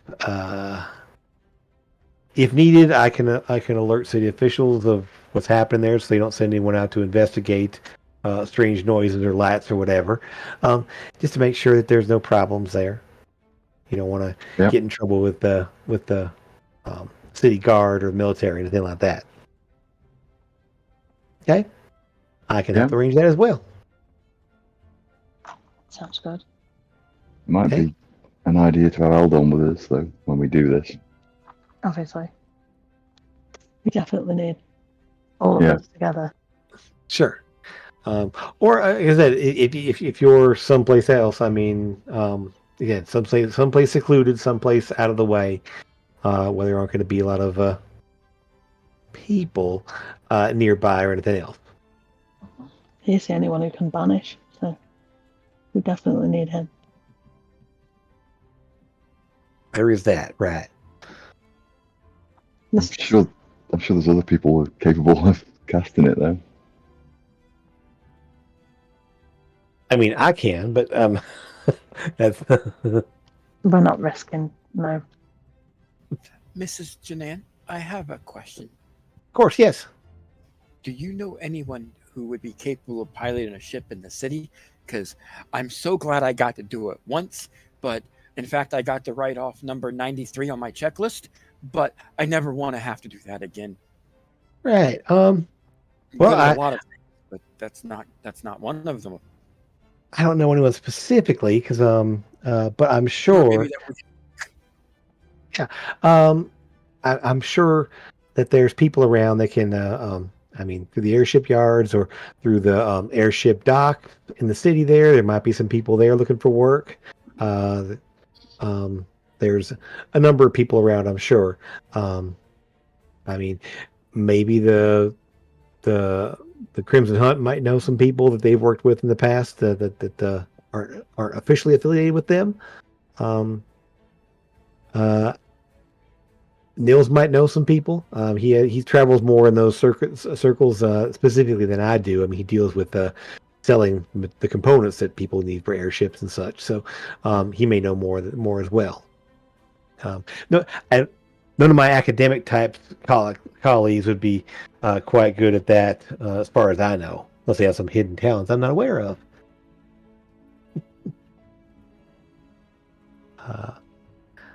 But anything else? I would like to ask her if she thinks there might be any way of finding the other shattered souls. I think if you can get your hands on something to let you scry, like you have a connection to them that might be able to be used for scrying. So if there's something, if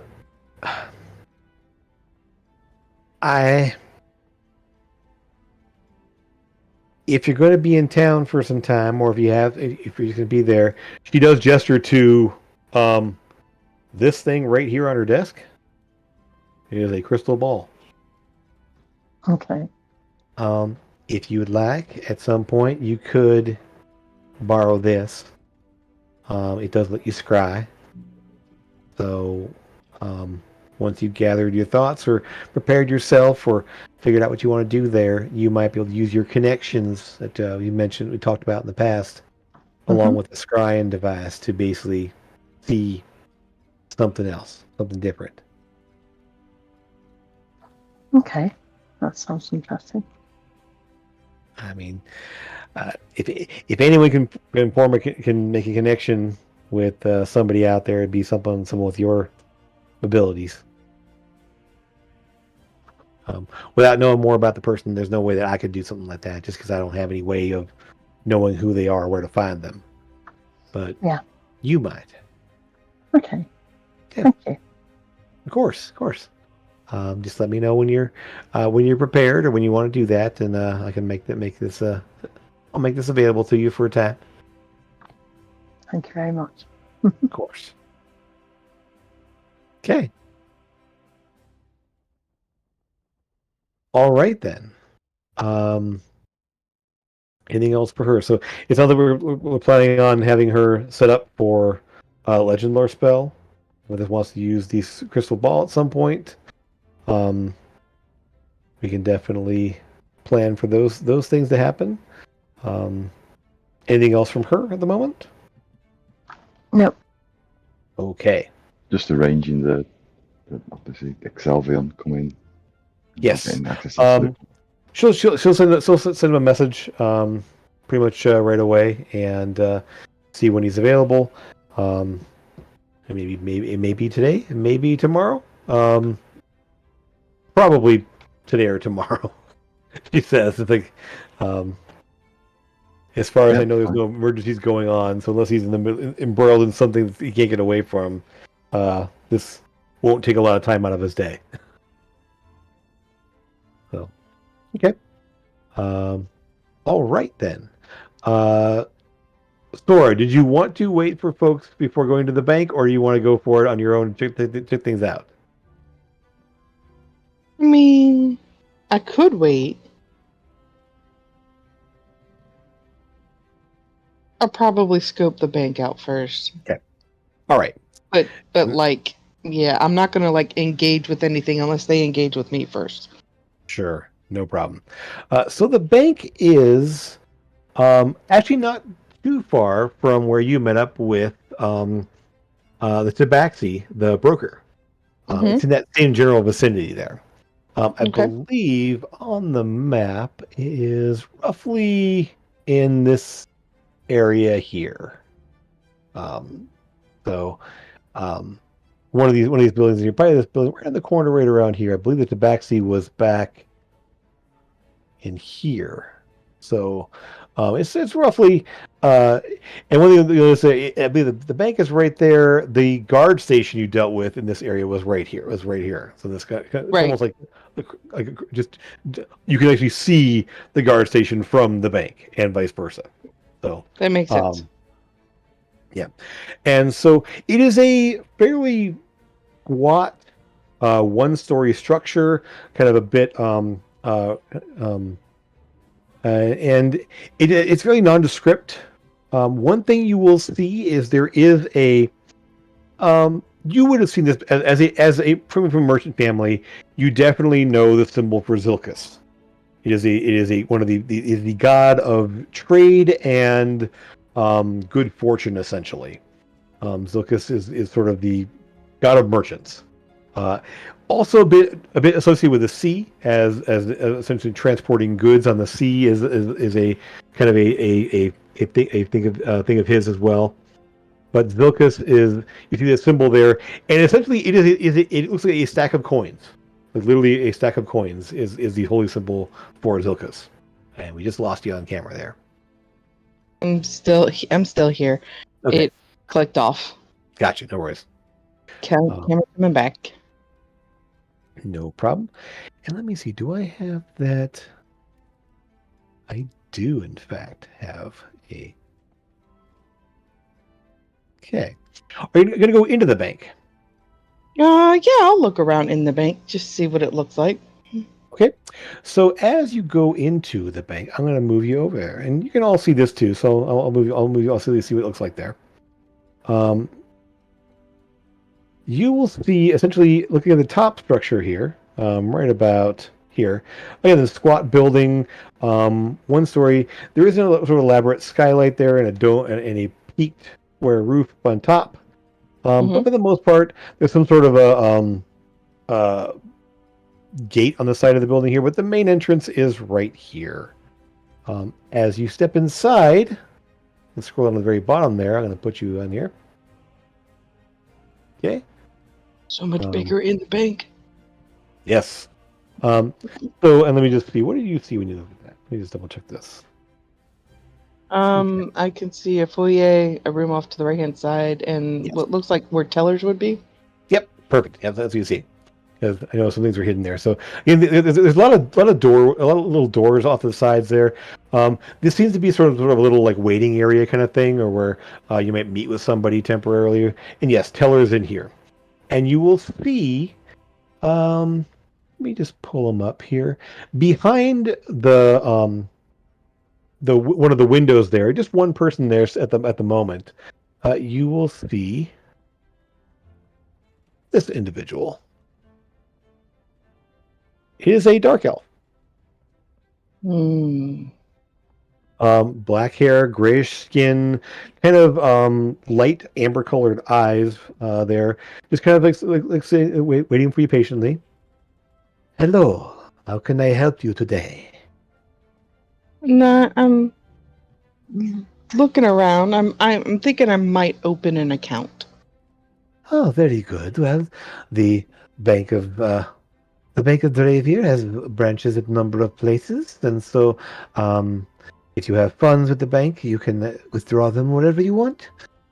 However, we also do have safe boxes where you can put good actual physical items and store them here for a more exorbitant fee. Those items can be transported from place to place if the need arises, from branch to branch, essentially. For those types of accounts here, you must have at least a 10,000 gold piece balance with the bank. But accounts can be opened for almost any amount. Typically 500 gold or more. Well, yeah, I have that amount. Okay, why don't we go ahead and do that? Let's set up an account. Of course. And he essentially hands you a piece of paper to fill out there with the name of the account, and not much more than that, other than a name of the account, essentially a name for the account specifically. Doesn't ask you. There's no questions about background or things. It's just basically name of the account, deposit amount. Okay. So the name of the account, I'm going to actually put my real name on there. Sure. And then I'll deposit 1,000 gold. Excellent. Very good. And so he does. Just a moment, please. As you put the gold down there, he steps away from the window for just a moment there. So you can kind of see him in the back there. He moves to a little counter in the back of the room there. He pauses for a moment and fiddles around with something there, and he brings you back. Just one moment, please. And essentially, he pauses for a moment and looks at you very intently,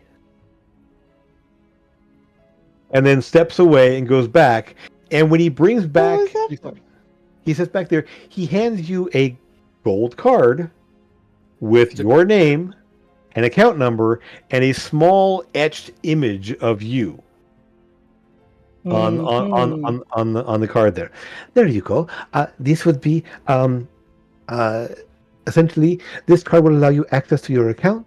If you are in any branch of our banks, you can withdraw any amount there or deposit any amount. And as I said, if you wish to also essentially open up open any sort of safe box, we can store items for you as well. That's great. Now, what happens if I lose this card? Essentially, if you return to the bank there, if you have your number with us, or if you wish to essentially establish an inquiry to reestablish your account and access there, that can be done as well. If you wish to have any sort of beneficiaries to an account there, someone else you can give access to, you can essentially add them as dependents or as secondary account holders and be able to allow them access as well. Can I set that up now? They would need to be present as well. As a card would be issued with that information. Oh, so they would come and then they'd get another card, or they would get... Yes. We'd all get the same card.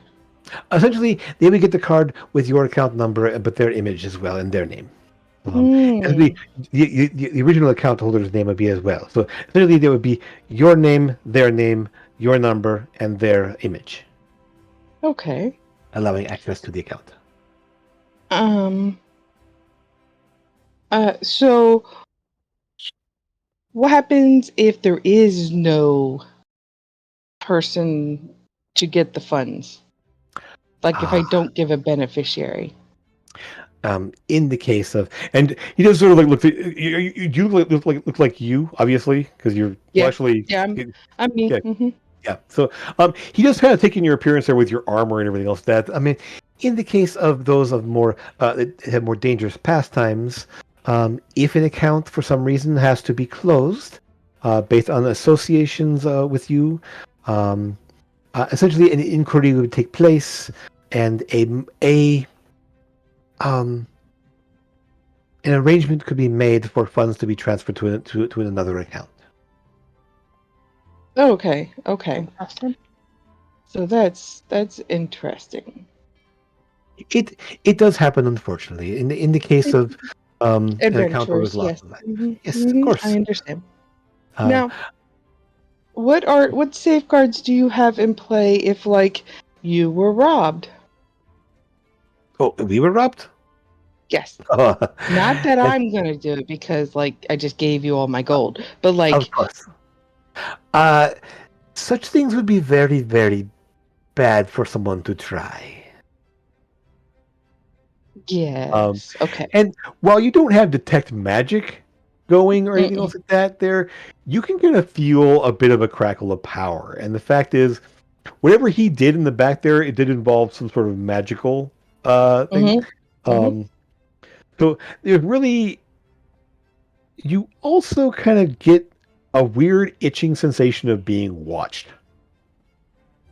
Like you can't Yeah. help but notice it, that you kind of feel like eyes on you that aren't just his. Okay. Well, I feel safe that my money is safe in your hands. Very good to hear. We are definitely pride ourselves on being good servants of Zilketh and servants to the people who wish to have their money safeguarded. Very And good. Very good. that you don't you at this point when he mentions that there he does happen to you just sort of like see on his very like crisp black tunic and all that there is a very faint gold symbol on the lapel essentially of his shirt that is the same as the holy symbol of Zilkus. Okay. Okay. A stack of coins. Mm-hmm. Yes. All right. Thank you. I might be back later with my friends. Very good. Appreciate this very much for your business, and anytime you wish you need assistance, either myself or another of our agents will be here as well. That's great. And I will. Well, as I'm leaving, can I do a perception check Sure, absolutely. just to see if I can see where I can feel the eyeballs looking on me? Sure. Nope, I don't. I would say it sort of like feels all around. You can't get like anywhere specific there.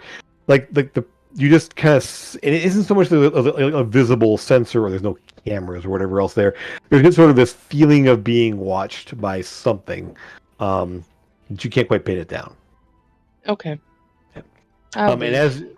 as you leave, that sensation goes away. As soon as the doors close, the sensation disappears. Huh. That's weird. And I'll yes, wait right outside for the rest of the party. Sure. So, send to them so they know you're there, or you tell them you're going there before. Before we split off and branched off, I would have told them I was headed to the bank and would wait for them. Sure. So, we'll say that all kind of happened while you guys are talking with Janan. And so, if there's anything else pressing at the moment, you can head over to the bank. Yeah. Okay. All right. So we'll just go ahead and say we'll put you all back outside the bank and kind of move up the top here. So you're basically outside up here, and you put the rest of you up there just so you're all nearby. Oh, never mind. I'll need the extra one. Oh, sorry.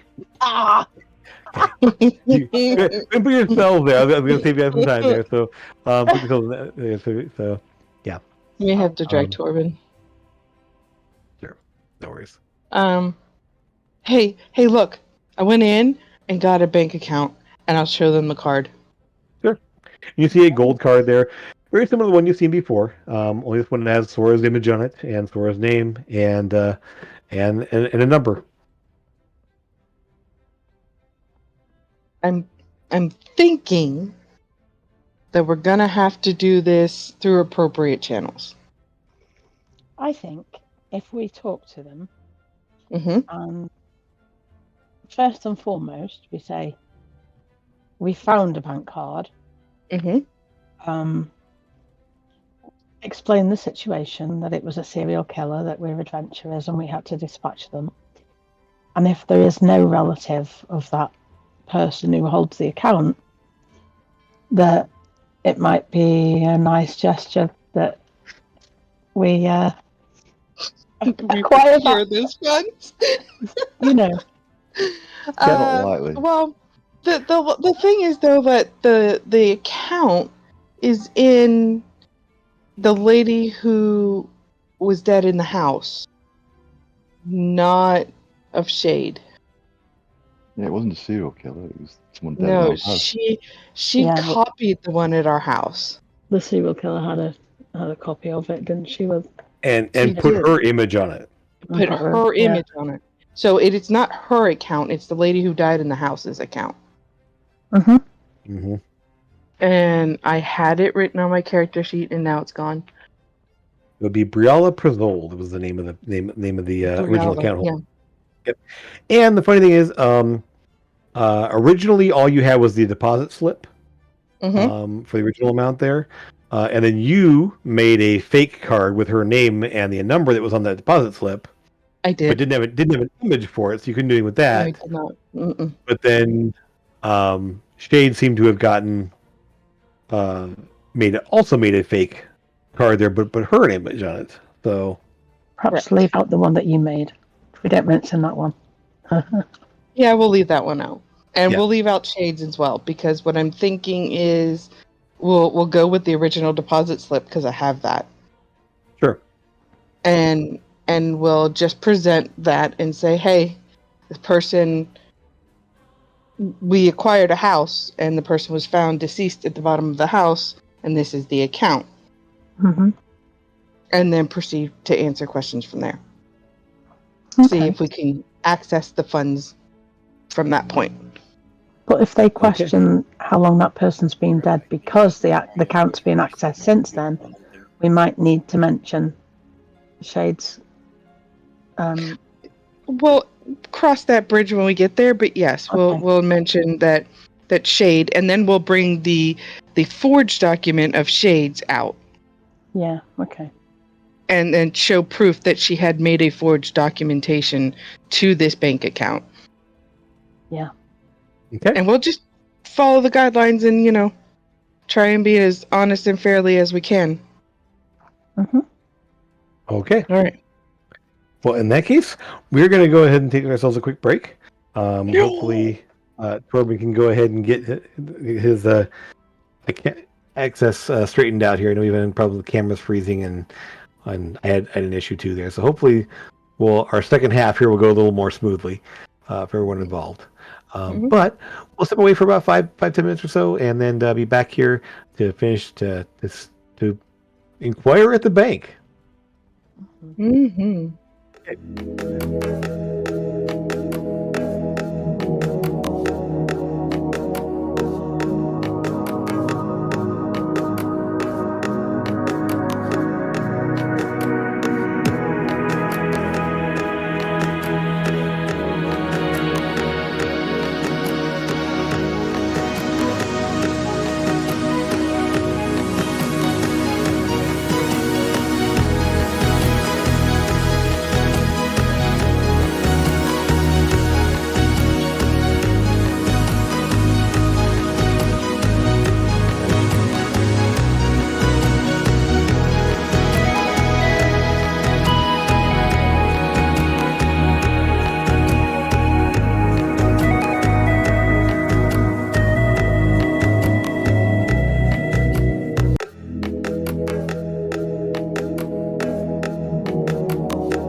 welcome back here. We are outside the Bank of Dravier branch in Port Oris, as the party has gathered to try to figure out a way to get some funds that were left in there from way back. Actually, this was discovered initially pre-stream. So that's how long ago this was. Just to recap, what's happened there is that the party found a deposit slip for a pretty decent amount of money, 4,000 gold pieces, for a bank account, and had been thinking of trying to figure out ways to do something with that information over the last year or so. And they're finally going in there trying to figure out a way to get that money out of the bank. So, Ravenstails, what are you gonna do? Well, let's walk in and, do our thing. So you can move to the bottom of the map of the branches there. It's only been maybe about 15, 20 minutes or so, so the teller is still there. A little bit smaller. It's just kind of a little more space for people in the bank here. He has a little bit smaller, so you fit inside here. Also more in line. I'll move you, Torben, so you can be in there as well. Do it myself if I could. No worries, I'll take care of you. It's fine. Okay. So, you see the same individual there? There is a... Back here. Sure. Where are we at here? As you walk in here, it is a very sparse. The hard marble floors there have a pattern texture to them. There's a little branch area up the side where you can meet with folks here.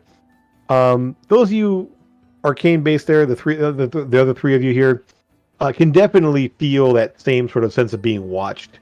And without casting any spells or anything else that you can see that there's definitely various points where you assume sensors might be. In a way similar to what Eyes and Ears uses. Sort of clairvoyant sensors or some sort of points of view that can kind of keep watch over the space. And dark-skinned elf gentleman there behind the counter as Sora walks up. Oh, you're back. Very good to see you again. What can I help you with now? Is there maybe a branch manager or somebody we can speak to about a sensitive subject? I can do so for you. I essentially am a acolyte of our establishment, and I can take care of any problems there. If you wish to speak with someone higher up, I can bring them in as well. But most queries I can deal with, at least initially. Okay, it's kind of like a private matter, and I kind of don't want a billion people listening in, or somebody comes in and hears the conversation. I understand. Just one moment then. It'll do. And he sort of steps away and talks back. Opens a little door in the back over here. And he turns around. Just one moment. And he will step away out of view as I'm going to put someone else in his place. Where is it? Come on now. Finding the right image here. It's been a long time since I had this one. Where are you? All right, it's a little further down my list than I thought it was. No, not him. Okay.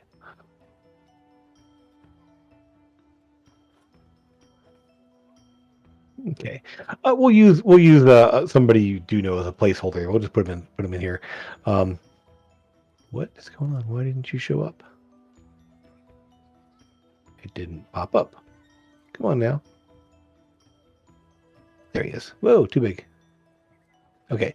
A human gentleman will step up there, kind of take a spot there, and in a moment or two, he will step out from the side there, and you can see sort of a all black, very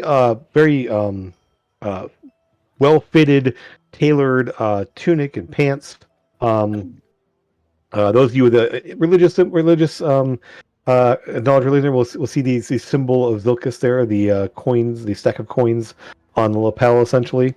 If you will come with me, we can meet in the office back here, and he will essentially reveal kind of this space here, and usher you into the door here and back into this room here. Are we all going in? Up to you. I think so, but like if you don't want to, you don't have to. Up to you. Crowd around him. Sure. What is it? There is a desk and some chairs there. It's not you are a little bit large for the space there, but it's okay. Torben, you can wait out. You can wait out in front there. Can keep an eye on things if you wish, or join in there if you want. Now I'll keep an eye out just in case. Okay. Outside. Okay, so you'll stay kind of in the front area there. The guy behind the counter just kind of nods to you and just kind of as you are stand there. One thing that, first of all, does everyone look like themselves? I Yeah. do. Okay. Yeah. So we know there's no point in not. Sure. You will see. He sort of definitely sizes you up as you all not in that way of like, this person's beneath me. Just more like this kind of a perfunctory, just sort of like head to toe, like looking you over there, nodding, and while he's not like smiling broadly, he does have a pleasant look on his face. At least he's not giving that air of like, oh, these people. It's just really like ready for business, essentially. So, what can I help you with today?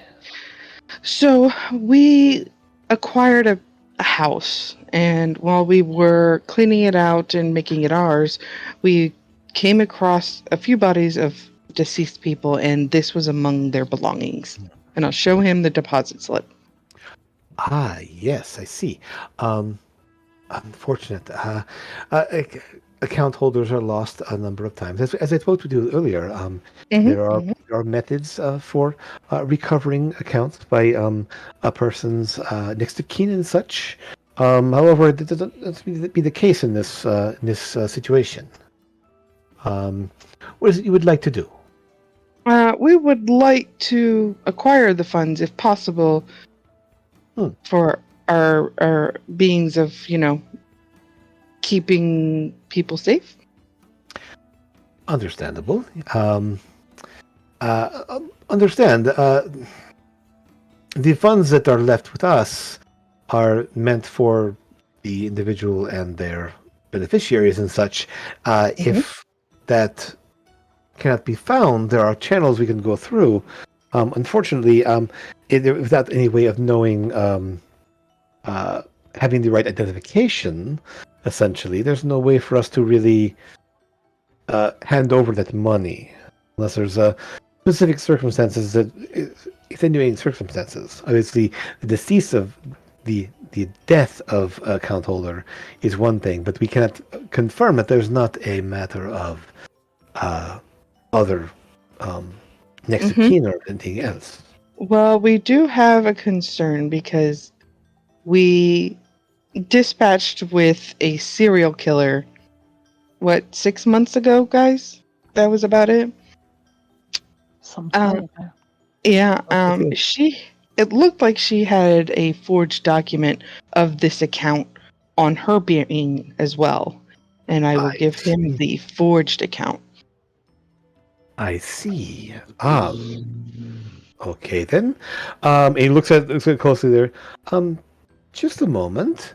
And he pauses and kind of like stares at it, just kind of sits down on the table and stares at it for a moment, and there is definitely an active magic happening. He just sort of mumbles there, and while there's no like flashing lights, he is obviously casting a spell of some kind. Those of you with Arcana there, I mean, Amethyst and Lucas, you want to give me an Arcana check there to figure out what the spell might be related to? All right. Lucas, you know it's some sort of divination magic. He's obviously kind of there. Amethyst, this is the spell. Hold Sorry, one sec here. It is actually the spell, not divination. Essentially commune. Is casting commune. And he pauses for a moment, looks at it, mutters something quietly under his breath there, and it's in a language none of you speak. Which is surprising with the number of languages that you guys speak at this point. But it's just sort of a low sort of this odd whispering sound to it there. That it's literally like it has some similar cadence to Elvish, which I know at least one or two of you speak. But Lucas obviously, but not quite right. Something different there. But he pauses for a moment. Yes, I see. There is definitely foul play at work here. This is a forged card. That image does not match the image of the person that should be it. And he pauses again, asks his next question, because he gets a number of questions through commune. Do you happen to know the name of the person this image is of? I do. It is Celia Shade. Oh, dear Lord, what's her name? Shade Reach. Yes. Let's see here. And he pauses, and then he actually does kind of look to the side, look at the card there, and he pauses and says there, yes, I see. Very, very tricky. All right, then. One final question. And he speaks again there in that soft whispering, not Elvish. All right, then. He's whispering, right? Well, you're not in the room there, so. Oh, damn it. I could have read it too. I have, what's it called, observant. Yeah. Well, no, he said the words, you can hear some of the words there. It's Elvish, but not Elvish. So it's a language you guys don't know currently. It is a matter of the account with this card has been closed and items transferred to a different account. Interesting. Under the name Celia Shadereach. Right. And she's gone. Yeah, she's very much dead. She was a serial killer. Did we mention that? Mm-hmm. We did, yes. A very disturbing type thing. Anybody else? Very good, yes. Let us see here. And I believe community gives 3 questions. Let me just double check that, or is it 4? Just verify that real quick here. Either 3 or 4. If it's 4, then I have one more question to go.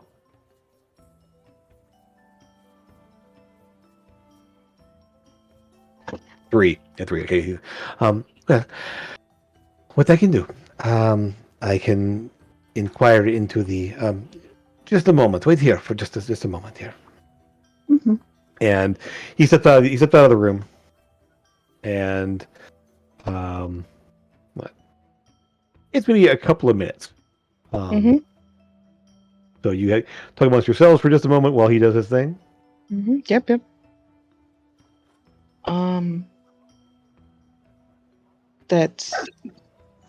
That's interesting that she was that quick in moving it. Yeah, we had a feeling though, because obviously she had 2 bank cards. She had one with the name Celia Shadereach on, and one with the name from the account that we found the documents for. Yeah. Mm-hmm. So I had a feeling that was what was happening. Okay. Okay, a couple of minutes go by, and he will step back into the room here. Whoa, what am I doing here? Come on. And Torben, it's very quiet up in the front there. There's not really anything happening. For the most part, the occasionally the person behind the counter there just kind of looks up at you, but it's a matter of just a quiet stone floor space up there. But he comes back in. So, there was an amount of coin transferred to a secondary account. There's also a deposit box. We have also confirmed the nature of the individual that enacted this transaction. I confirmed the bounty especially to make sure that there was nothing untoward there. So, yes, with all of this in order, the account essentially is in a dead state. As such, usually these situations, the account, the monies are left to discretion of the bank.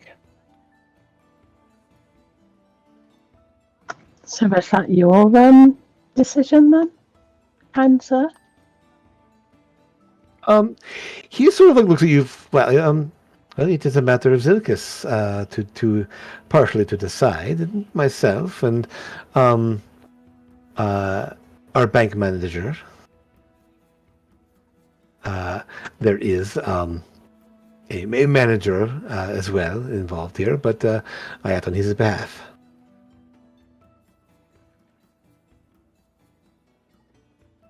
So, I mean, he pauses for a moment there, as if like you guys can input something if you'd like. Feel free to ask us anything about our cause, about the good work that we do, keeping people safe out there in that dangerous world. And the Celia Shadereach was a serial killer. We took her down and we collected the bounty for it. She was a changeling, a serial killer with the ability to teleport, but we managed. It was very difficult, but we got there. Okay. So I'd like you to give me a persuasion check just to see if you can kind of get your point across. And Can we assist? if these three each rolling here. Oh, we're each rolling? Well, the two speaking in a moment there. So we'll have Lucas name of this roll. Can I use my coin to re-roll that one? Or not? You could. I could. Yeah. But I'm saying go for it. Yes. I'm going to use my inspiration to roll mine. Okay, go for it. Sure. It's fine. So you set the stage for all this. They're kind of doing the talking now to see. Let all the talky peoples go. Mm-hmm. Yep. Okay. So Amethyst, you pull out the coin, and because the way it works is you basically pull out the coin and flip it. Is how the luck works essentially, and his eyes track this as Lucas is speaking to him, and if you catch it there and just and kind of reword your request, and Lucas there, he sort of pauses back and forth between the two of you. I may not be the person to make this final decision. So, what I can do is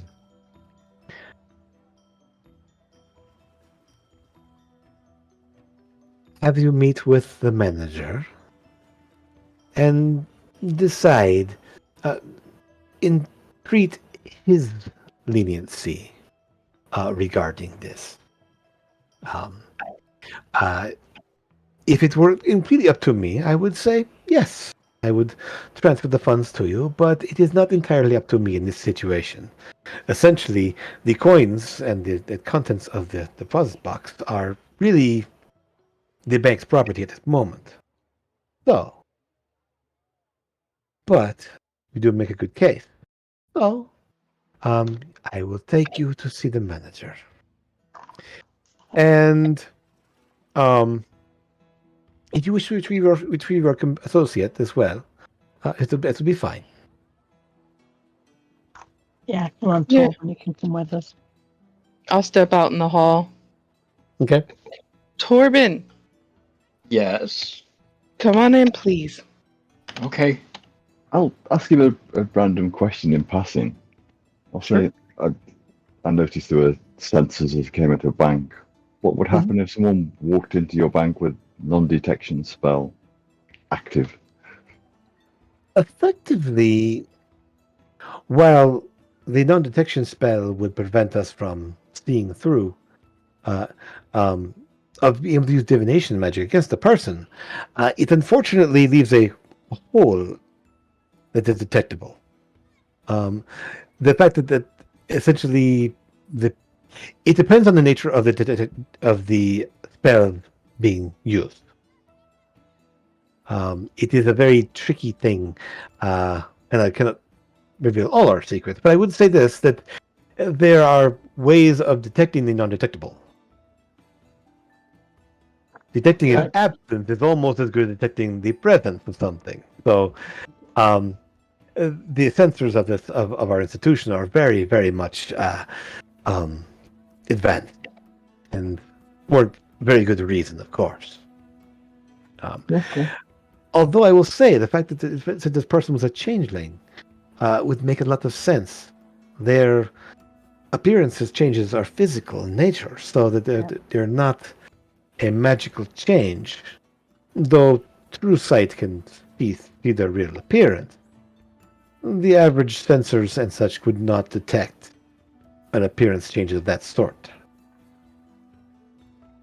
Effectively, alter self wouldn't work, but the fact that they're actually literally physically changing their appearance, it's not a spell effect. There is literally a physical alteration of themselves. So, all right. So you are directed to a space. Effectively, he will lead you out here, and you guys can all follow, essentially. And he will take you... We'll just kind of open up a little... That's the wrong button. I need to reveal, not hide. Woohoo! Okay. So he opens the door and leads you downstairs to a large open space. It is effectively just a massive room, and there's definitely an odd scent in the room. Something you can't wait to describe there. And in a moment, you will see... One sec. Is this going to work? Better not be a goblin. No. Not a goblin. Let me just try to move this image in the right place here. You know it's a goblin because Jim knows that we hate goblins. No, not at all. No. Okay, goblins. Hopefully a dwarf. The door. Why? Wow. Come on now. Why are you... There we go. That worked out. Good at persuading dwarves. No. What's essentially from this large... The ceilings down here are about 10, 12 feet high. And just a large, open, just bare space for the most part there. But moving toward you is... Sec. Oh, that! Not that big. Wow, that's... That's the bank manager? That is the bank manager. a beholder. Mm-hmm. Okay. This thing drifts toward you. What do you want? And just sort of, and the dark elf there just said there, these individuals are requesting a transfer of funds from one of our canceled accounts. The nature of which involves a deceased person of quite disreputable. They stole from another account and transferred it to their own, and now they are looking to recover those funds for their usage. I see no reason myself, but I think yours is the final decision, of course. And this entity just kind of bobs in the air in front of you. It is roughly about 8 feet across, large central eye, and that central eye just passes over you, and you can just kind of you can just sense like any magical effect just going away, just not working, as it just stares at you. The other eyes, the other 10 little tentacle eyes, are kind of all in there. Is not hostile. It is not attacking you. It's just waiting for the moment. Well, if you have a case, then make it now. What did he say? Yeah. If you have a case, make it now. All right. Yep, I'm gonna let the talkie people do it, but like, we found her in our house, and we killed the person who copied it. So you guys take care of the rest. We'll explain. Obviously, we found the house, we found the body with the deposit slip, and then we found the serial killer, and she had made a forged copy of the account. But we dispatched the serial killer and took the bounty. Well, she was arrested, wasn't she, and then executed. Not by us, for a change.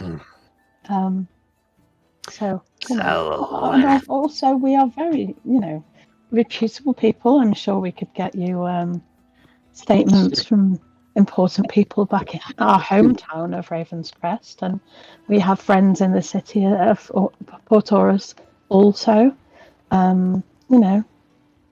The Professor Janan and Nils Prepsel and a few other people. And, we're just trying to do good work, keep people safe, and get rid of the bad ones. So, it's obviously a good cause. All right. Go ahead and give me a perception or persuasion check there. Both of us? So far, Emma's done most of the talking at this point. If anyone wants to add anything or modify what someone said so far, I'm sort of just taking it all in there, sort of like bobbing and just the eyes don't blink. None of the eyes we blink. They just sort of like stare at you, and it's impossible to read off of this thing. It is so alien. None of you actually have seen one of these things. Although those of you who've read enough Arcana realize what this is.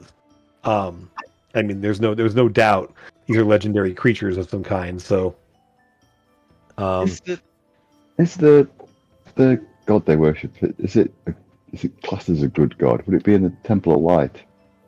No, Zilkus is more of a neutral god. It's a god of business and finance, essentially. So essentially, it is the god of trade, and it's literally a god of merchants. So if there's a financial transaction, Zilkus is involved. I'll just reinforce what Amethyst has said. Yep. We dispatched we caught the serial killer. She was dispatched. And using their funds for good purposes.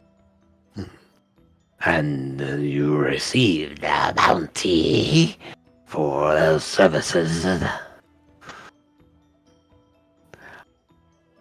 money was... Go ahead. We've uncovered the fact that the money was taken from an account, a valid account, by somebody. So your bank has been effectively, what's the word? Almost robbed in a way. Go ahead and give me a persuasion check now. So they added something, a new take on this for him. Yeah, it'd be nice for that to not go any further, wouldn't it? Yep. Okay. No, I said that out loud. Sure. Yeah. Nice. Nice, Lucas. I know, Torben, you're having trouble there, but is there any seeing this giant eyeball thing floating in front of you? You know from books what this is. Is there anything you were doing specifically? Yep. I am just I don't know why I have my headset on. Doesn't work. I am literally just bewildered right now, looking up. Sure. Don't know where to look at in the eyes because Sure. so I'm just looking at one of the right tentacles. Sure. And he's just awkwardly staring. Okay. That's fine. It doesn't. It is almost impossible to see where it's looking, other than the fact that the central eye is pointing at all of you. Right. And so. You bring up a good point. You have done us a service.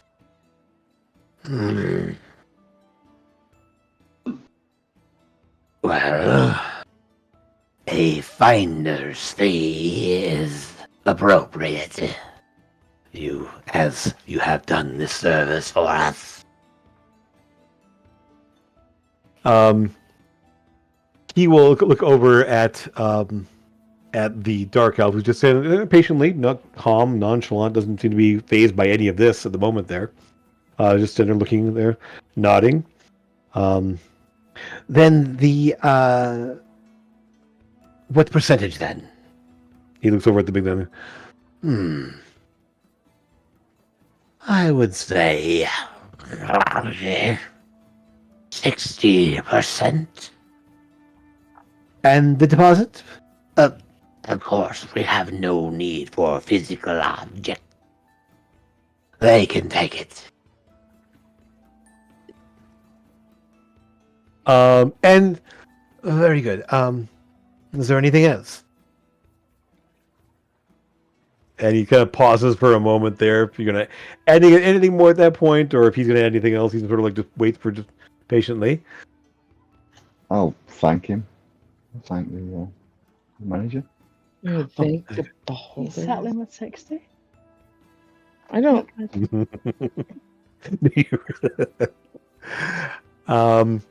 He will, Very good.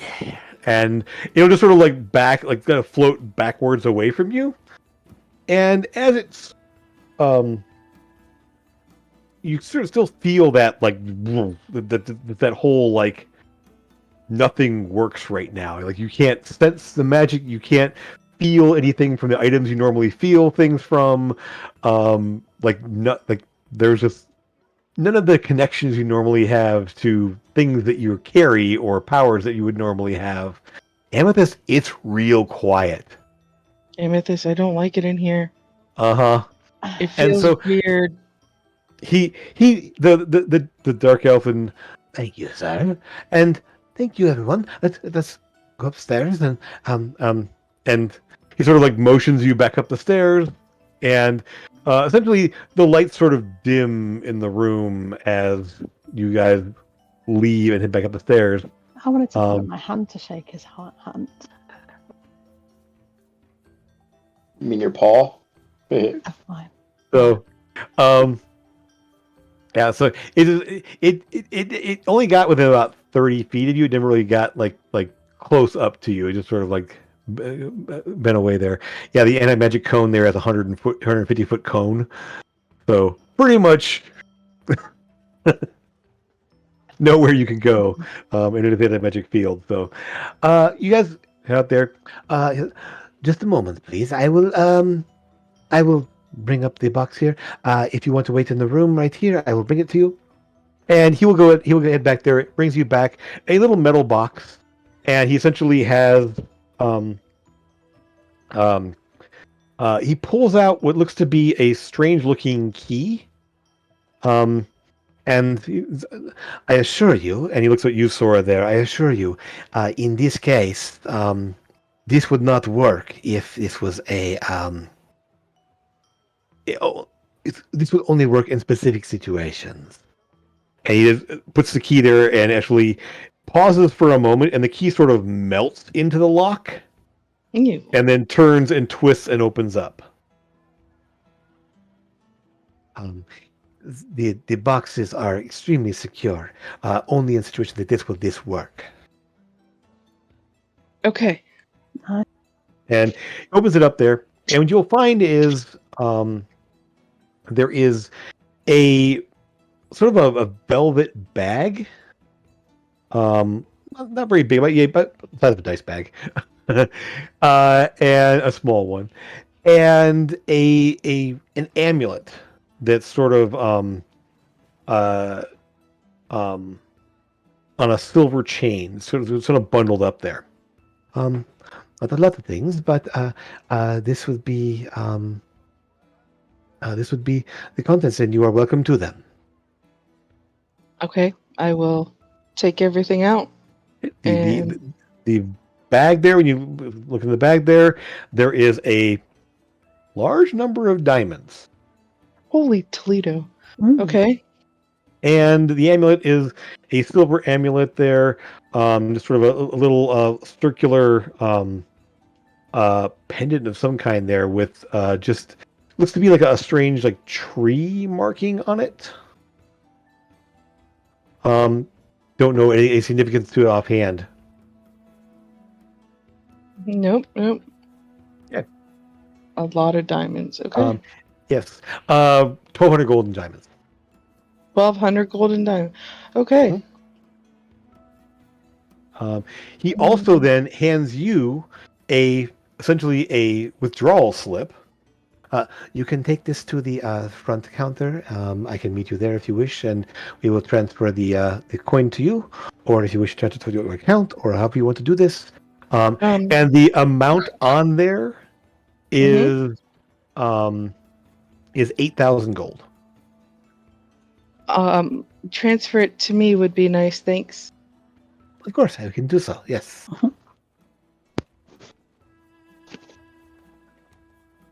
And so, if there's nothing else, then anything else you wish at this point, at this time? No, I think we've got everything covered. Unless you guys want to. Oh, right, I forgot. Can we get these guys added on to my make a new account and have these guys on it? We're like doing like a guild account type thing. Of course, yes. We have a number of merchant associations that do similar things. We do this all the time. So yes, come up to the front. I'll meet you at the front counter, and we will take care of this. Okay. Awesome. So, within about 10, 15 minutes or so, you guys will each be handed a card. What's the name on the card then? Raven's Tails. Yeah, Raven's Tails. Okay. So it'll say Raven's Tails, your name and an account number, and each one will have your image on it. So a little engraved image as well, a little gold card. How much are you putting on the account there then? 1,334. What about the 8,000 you just got? I divided all of that 8,000. Oh gosh. And that's the portion that goes into the guild account. Gotcha. So there you should, so okay. So you're gonna essentially hand out the okay. Mm-hmm. Okay. And that's there was originally what was it originally? I believe it was 1542 was there before. So yeah, 1542, and then I'll add the 1,334, which totals 2,876. So that's now in the group card account. Mm-hmm. You also then each have an extra how much then? 1,334 gold. Oh, so you all get that as well added to your own characters. So 8,000 split 5 ways? Yes, 6 ways. 6 ways. 6 ways. The 6 way is the group fund. Yep. All right. So, the bank has been dealt with. You have your account, your shared account, essentially. You have your divided up portion of the amount that's been sort of sitting there for well over a year. And so yes, it seems that Celia had taken the whatever was in the account there, added it to her own, and had a couple other things there. The amulet is very faintly magical. It's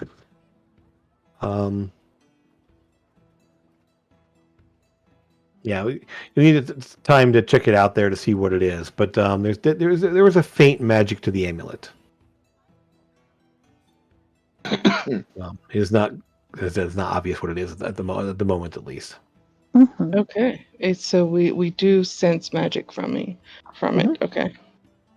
I'm sure we can get it identified, can't we? I'm Yeah, sure. absolutely.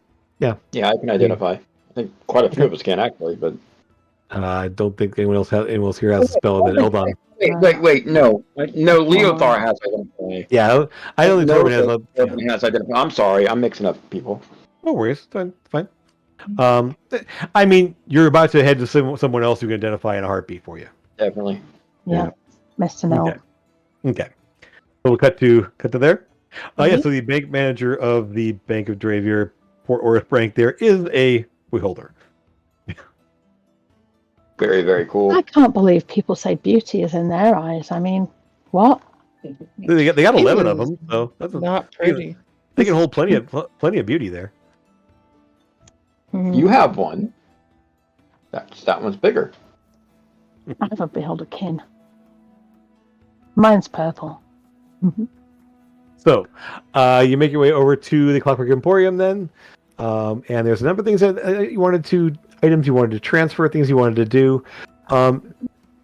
Nils was very happy to see you, of course. Well, good to see y'all. Been a long time. Well, not that long, really. Immediately, give him his awkward, hardest hug he's ever had. I'm going to give him a hug too. Well, I don't normally get this from customers and such, but I don't mind at all.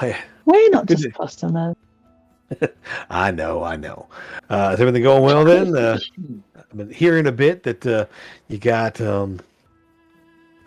you did some traveling, got some things done by the sound of it. Got some things for me to look into, do you? You know it. All right then. Show him the amulet. Oh, that's an interesting little piece there. Well, let's he kind of pulls it out there and he drops the goggles into place there. Pulls out a little what's odd looking like pearl assembly around like a glass of some kind of passes it over it, and that's a Oh wow, everybody's going all robot on my Wi-Fi now too, on my phone. oh no, that's not good. Oh nope, it fixed right away though. Cool. Yep, it happens sometimes. This is something straight out of the Feywild. Oh no, not again. Okay. It's well, it'll let you speak with plants like once a day or so. But it's also got a bit of So see this tree right here? That's actually not metal. That's silverleaf. It's a Feywild type thing there. You can kind of shape it into things. So you could use this as a anchor to go to the Feywild if you wanted to. Wait till Alden finds out. I know we're gonna be in so much trouble. If someone can plane shift, they could use this to go someplace. Wow. Well. So effectively, it's actually key to there. I know. Reason I know this.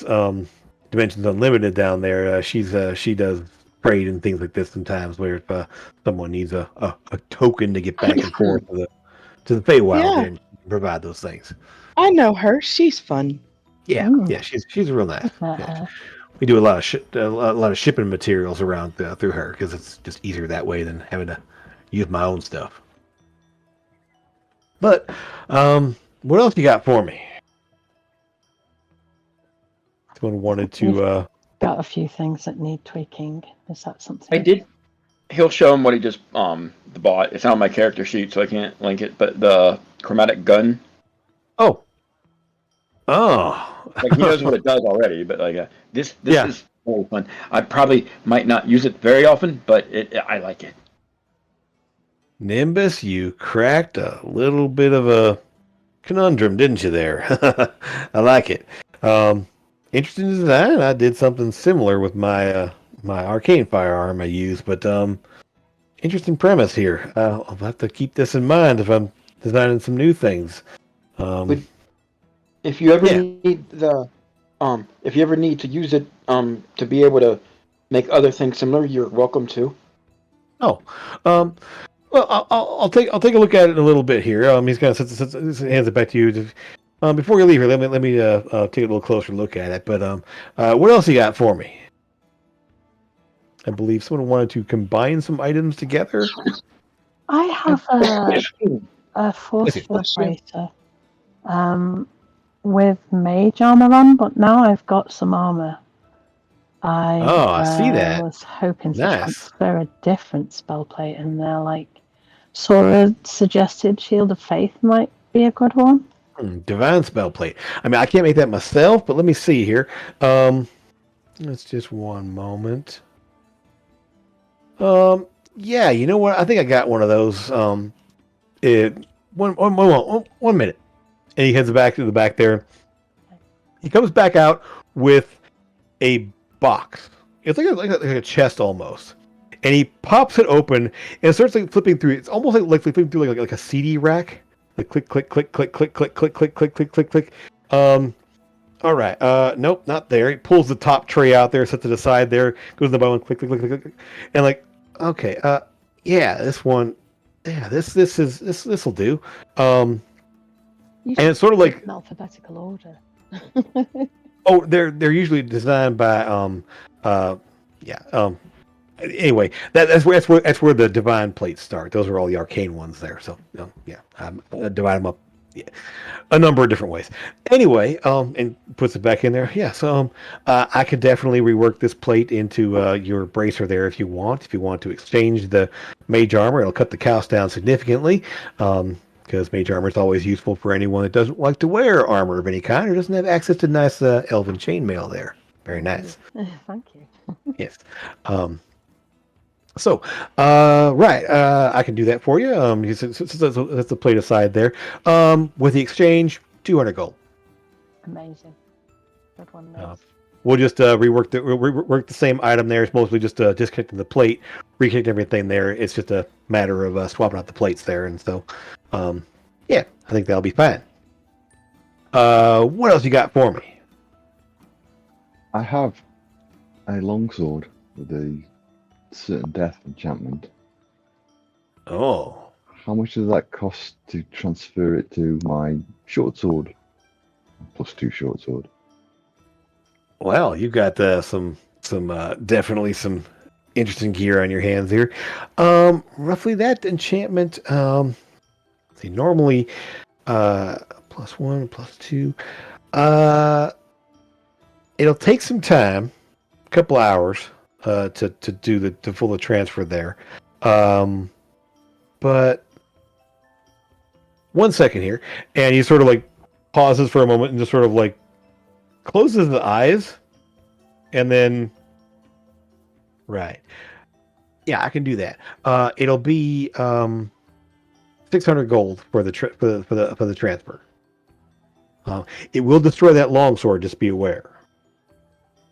Essentially, going to just essentially, I need to make sure. Need to make sure I had the the proper materials back inside to use to use the forge for this. I don't think the sword will be missed here. No, it's just a sword with that enchantment on. It's not nothing else, is it? Not really. It was raised, yes. So you hand over the longsword. You're like, oh, interesting design. Wait. He like pauses for a moment there with that there. This was a packed weapon, wasn't it? Yeah. Was it his? It was. I can think of. You know what? Yeah. This will be fine. Sets it aside there. Why doesn't Ooh, you're a robot on me now. Oh dear. Is it just me or is it just Nans? It's just No. Okay. And Nans went robot on us for a second there. Hopefully that'll clear up Okay in a with second. that. Okay. What? Yeah. You went robot on us for a second there. It's sometimes lingering magics of those warlock type individuals can cause some problems there, but I'll definitely make an exception in this case. It's not a problem. You sure? Yeah. Oh yeah. Just I have to take a precaution. It'll be fine. Be There's- careful. Anything else you have for me? Nope. That's fine. All right then. Let's see. Eldon might have something for you, but he'll be along later.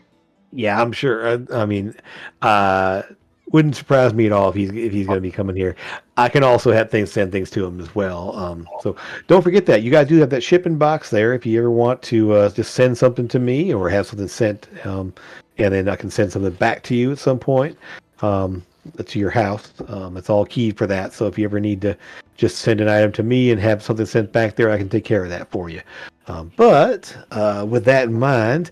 I'll get your new bracer set up there, and I'll have your sword ready in about 3-4 hours, roughly there. We'll call it 4 just to make sure, because I'll need to take a little extra precaution there. So, but yeah, come on by. Tell you what, it's already kind of afternoon here. Come by in the morning. I'll have the first thing for you. Thank you. So you're staying here for the night? Yeah. Yeah. Okay. Excellent. Well, in that case, if you have anything else you need to unload, or if you want to stop by the menagerie, I'm sure you already have. But go ahead and I'm sure some deals can be worked out there. If you want to just sell some items, I know inventories fluctuates there a lot, so anytime we can essentially restock some things, it's always useful. Okay. In that case, if there's nothing else, I'll get to work here, and I'll see you guys first thing in the morning. Thank you, Nils. Okay, thank you. Of course. And while you're talking, at least at one point there, you will see the little silver cat will hop, that kind of walk around on the counter there, like sniffing at stuff, and it's weird to see like a automaton acting like a cat, but what you know, yeah. That reminds me. Don't suppose you have any idea of? We're looking for a crew for our ship. We have quite. Thank you, Bernie. I forgot all of our. We have acquired Wraith's old vessel, given it a nice name, and just looking for, perhaps a pilot, and some other crew member. I wouldn't recommend the pirate types. I mean, they can be quite skilled, but you never know what you're going to get. They're kind of a mixed bag there. Let me ask around. I'll see if I can find someone who's got a little time on their hands and wants a little change of scenery potentially. So yeah, let me see what I can find for you. Any type of person in particular? You're looking for a pilot, you said. Anything else specifically, or we have like a lookout person, but we don't really have any other crew, and we flew the ship in ourselves, and the landing was pretty interesting. So yeah, that's the reason why I use mode of travel that I do, because it's a lot smoother of a ride. So, but I also can't. It's also a little bit. Anyway, sure. I'll ask around and I'll see what I can find. See if I can send anybody your way. I might know a person or two that like I said, if they're looking for a change of scenery or just a little something different. See what we can do. Sounds good. And then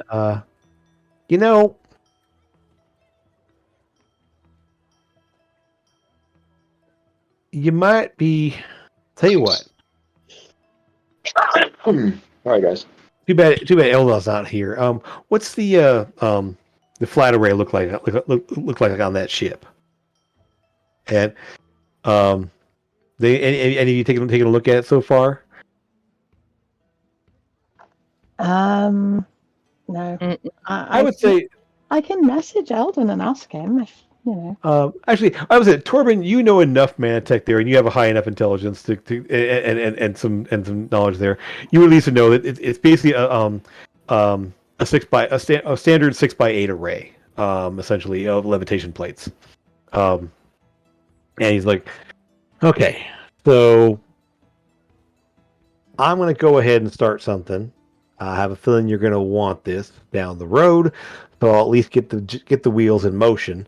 Because for your purposes, you're probably going to want a little more time in the air, and for that, you need a secondary, maybe a tertiary array.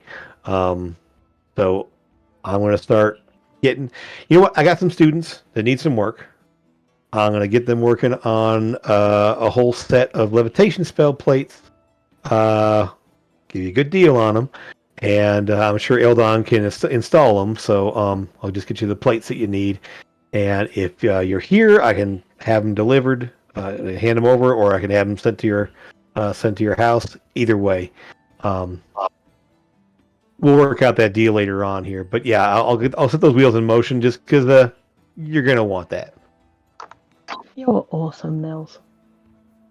Hey, I know my customer base. I know the kind of things you're going to need here. So, if you think of anything else you need, or do you want to swap some things out like you're already doing here, feel free to come by and send some more business my way. Thank you kindly, sir. Okay. I don't want to sell it. I would just like you to have it. You can use it, or I don't think you would. But somebody gave me this a long time ago, and it's just kind of making things heavy now because it weighs a good amount. And he'll just pull out. It's not really ornate at all. In fact, it's definitely function over passion, but it's just a short sword. Okay. And, Magic or no, just a regular short sword. And he thanks Nils for everything. It's like that. It used to have meaning to me, but not so much now.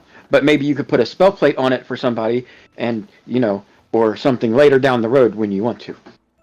Okay, well, I mean, I'd say short swords are always in high demand with people in the more shadowy professions. So this looks like a decent piece there. I can definitely maybe transfer an enchantment to it at some point there, and make sure we got weapons that people want to use. So Talking of shadowy professions, has Lucas mentioned the Shadow Syndicate thing to any of us? I would have done, yeah. Okay. Okay. Do you think Nils might know something? That's what I was wondering. I can ask Nils about it, yeah. Sure. I don't have many direct dealings with them. I think Alindra has a little bit more specifically. She's got actually supply some things, but let's see. Let me see what he does know. This would be more of a because it's basically a history check, essentially what it is, which is, I mean, it's intelligence based, so you can guess what that's like. There's been a lot of rumbles in the city lately. I'll just say that. There's been, I won't say unrest specifically. There's been no violence or anything like that specifically, but there's been a lot of rumors floating around, a lot of unease about some people going missing, some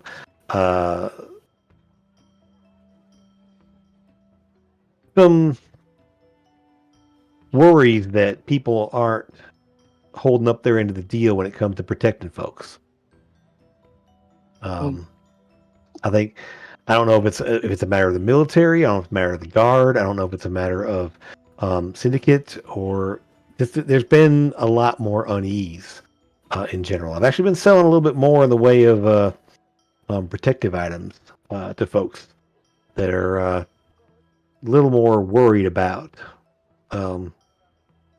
people in the shadows or traveling places they don't know very well or things of that nature. I said nothing specific, nothing I know no incidents I can point my finger at. It's been more of a general unease amongst the city.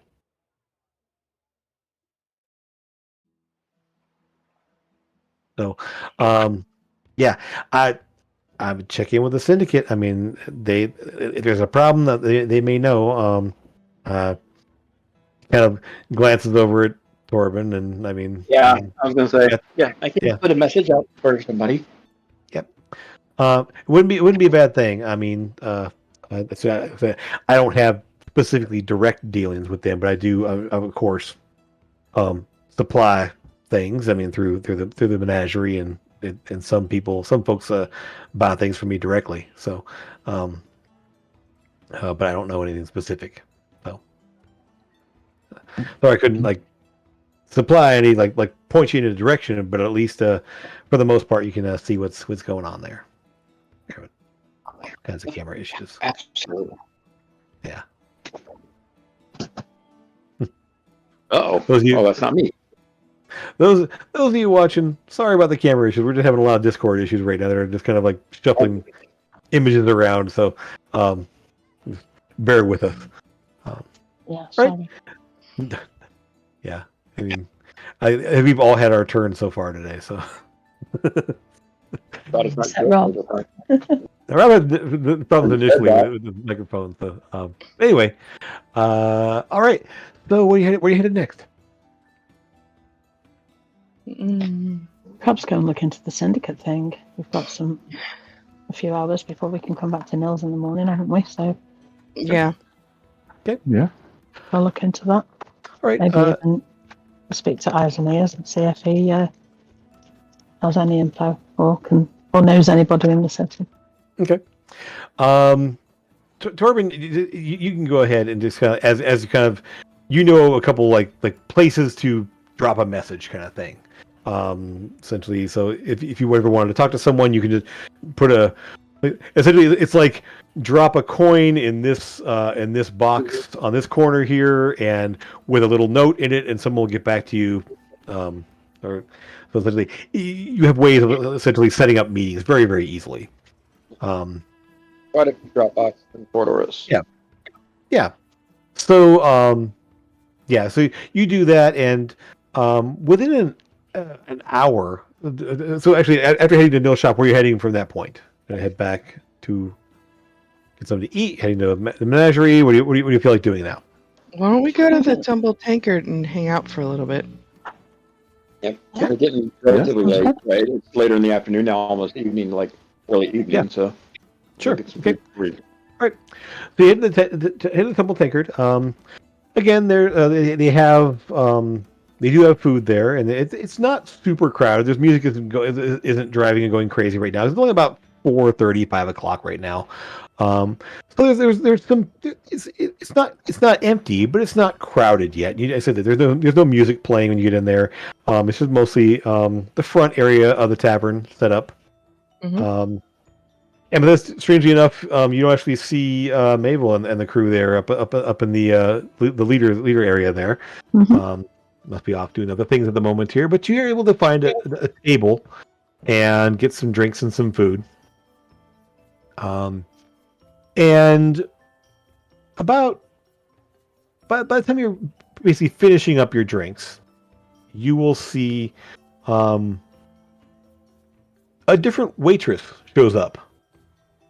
Like you go to look up to maybe order another drink or something like that, and you realize it's not the same person who brought your food out or took your order initially. And give me, I guess, perception checks all around.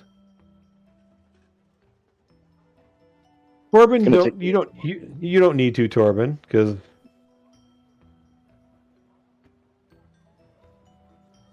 Okay. That's not the right one. Tonight. Yep. Not a worries.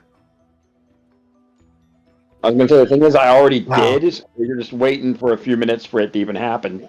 Yeah. No worries. I would say this, the person stands there. It's like, oh, what can I get for you? And you realize that, looking up at her, it's there. Torben, you immediately spot the a slight gesture indicating you called for us, kind of thing like that. So Right. Okay. yeah. Well, the rest of you don't recognize this person at all. Kind of blonde hair, pulled back. Looks to be like an actual like a waitress kind of outfit kind of thing. Typical of what people are wearing in the establishment at least. And she's like, so what can I get for you? And he's like, kind of looks at each one of you, each in turn there, and Torben, of course, you recognize the motions being sent out. Yep. Milk. I put 2 fingers down on the table and then my thumb behind it and just kind of slide through my fingers. Sure. Well, I think I might be able to help you. She, as you say milk, she kind of looks at you and kind of. Yeah. Yeah, All right. milk. The drink. Always the drink of choice, isn't it? And then she sort of like shakes her head there, and the hair comes loose a little bit, and she shifts her shoulders, and the clothing changes slightly. Very similar to those of you who wear the glamored armor or shift weave.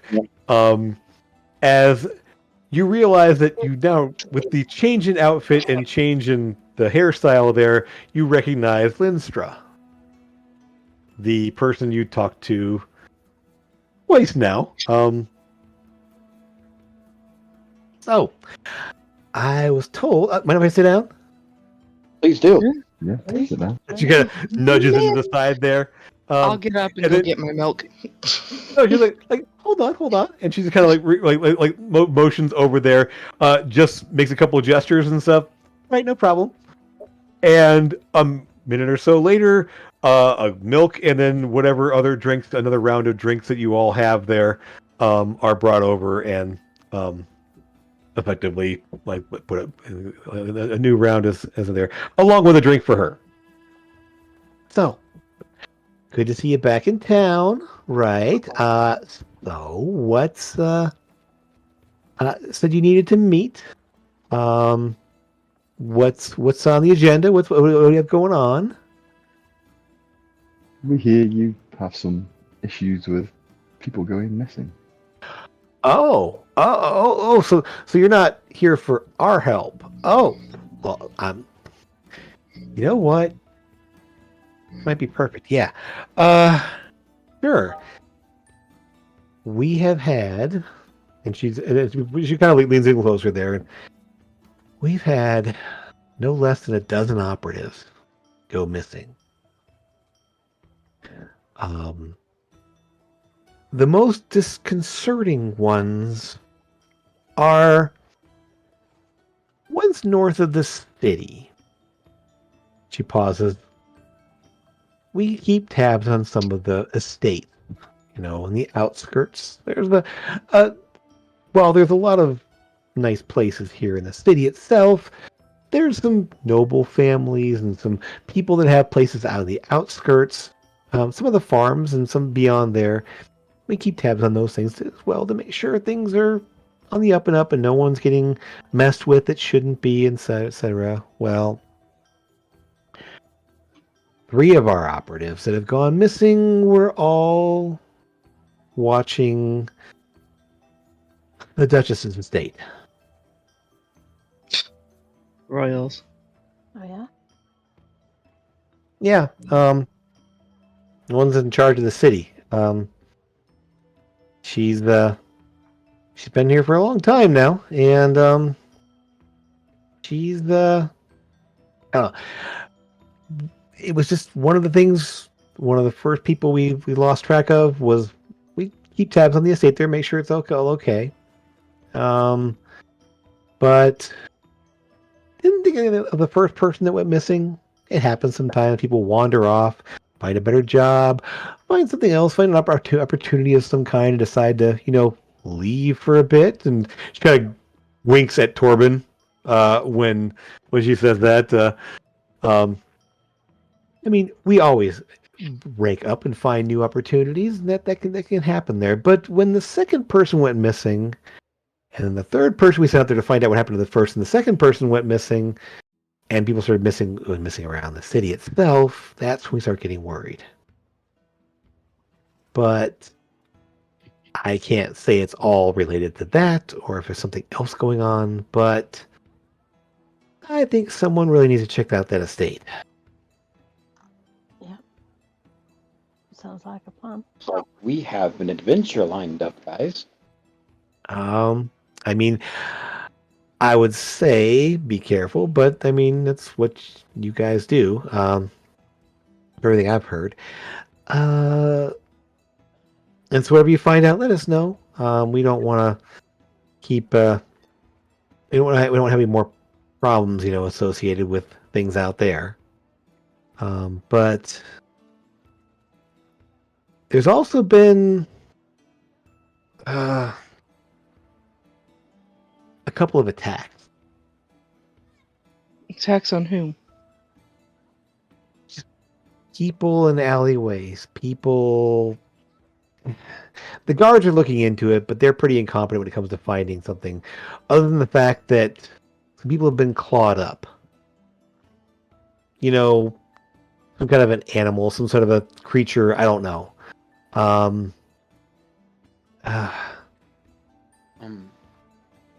I can find out. Do you have have any of the attacks been fatal? Oh, yes. Well, Bodies have been found. Yes. If you show me one of them, I can maybe determine what did it. I'm quite good at investigating. It's what you guys normally used to pay me for. Exactly. Yeah. If another. And I can help you, but I'd rather see them in person. If another victim shows up, I'll let you know immediately. The sites have been pretty much thoroughly combed over by investigators and guard and everything else at this point here. The last one was about 4 days ago, 5 days ago maybe. 5 days ago it was.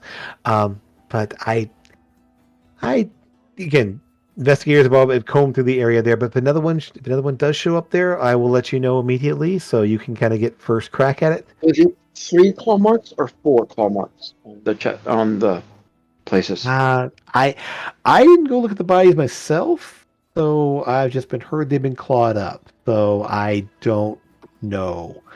We go to investigate. Maybe the problem will solve itself, and we'll find what we're looking for or who.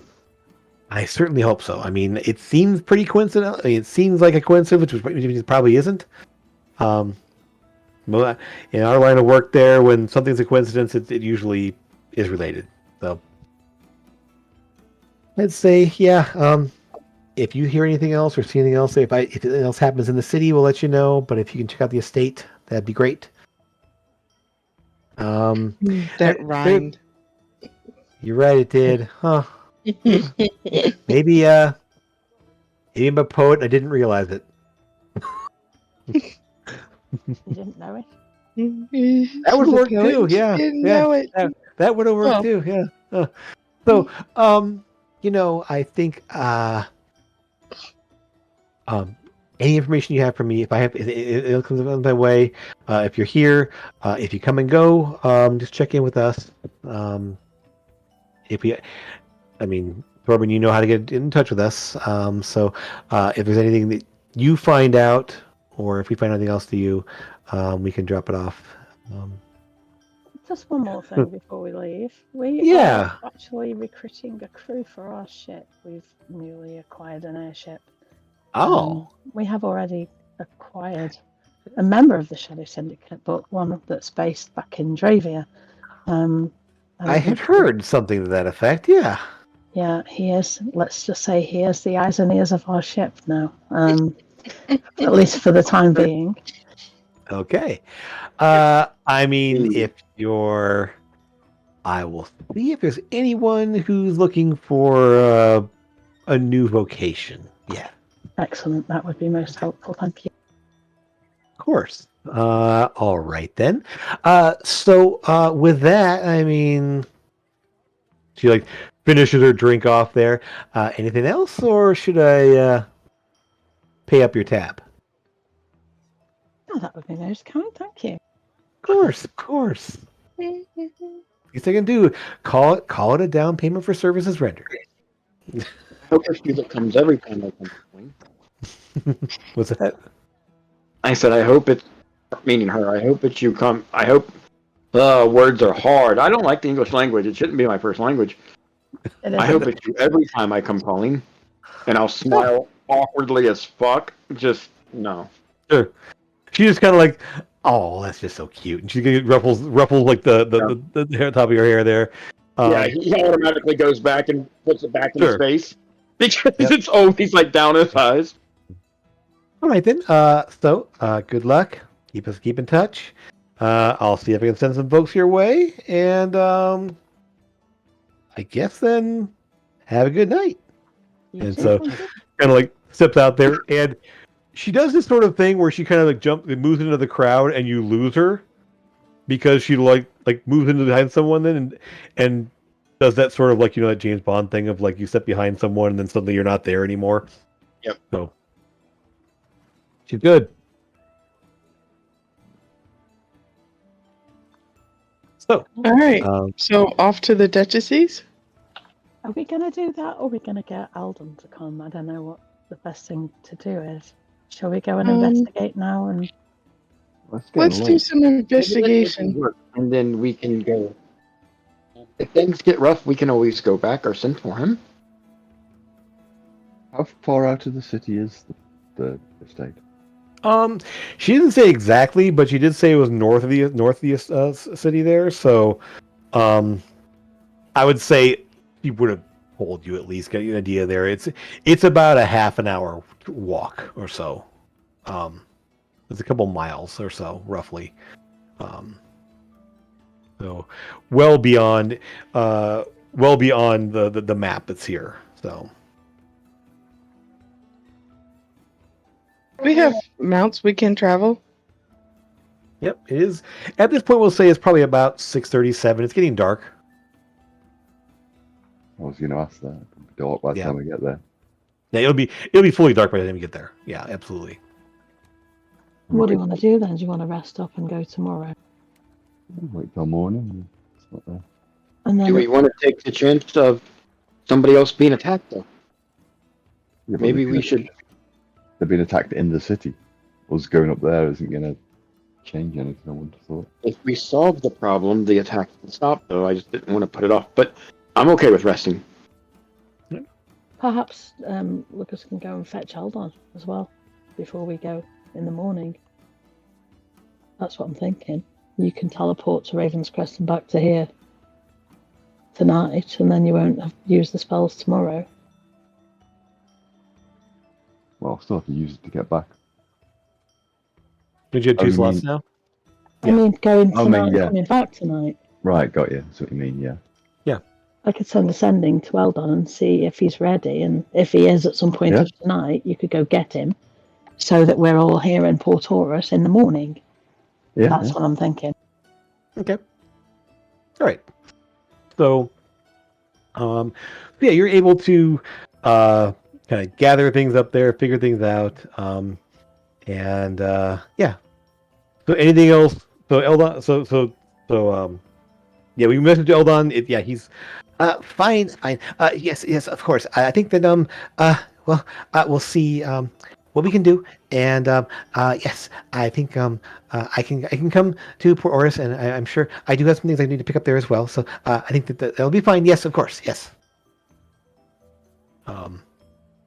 And yeah, you guys, Lucas, you're able to set up your teleportation circle there, jump back, grab Eldon, with a word to the Lyceum. They'll make sure the chamber is clear for you, and you can teleport back. Yeah. Eldon and tow. Anything else you want to grab while you're there? Or anything else you need to do, or anything else you want to set up before you do that, or up to you? Yeah, me do that long rest. All right. So yeah, you're able to, I guess, secure rooms at the Copperhead. Kind of it's been a while since you stayed there, so you have to. But you get your rooms, whatever you need to do there, and set up for your long rest.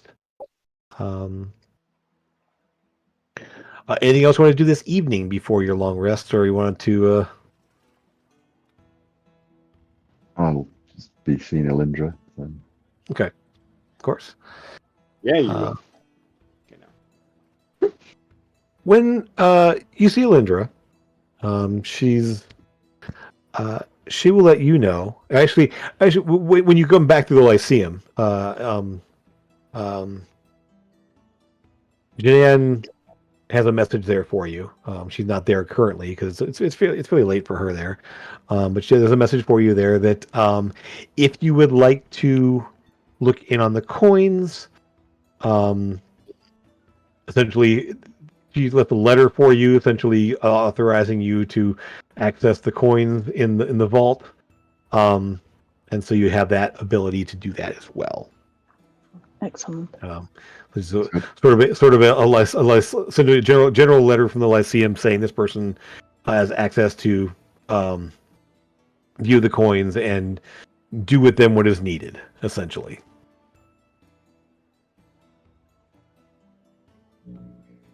So that is there for you as well. Sora, anything else you wanted to do for the evening there? Did you want to check in with anybody or go anywhere?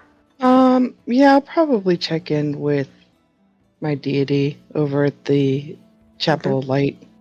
Okay. One thing when you arrive, there will be someone you have not seen before. Ooh, someone new. Okay.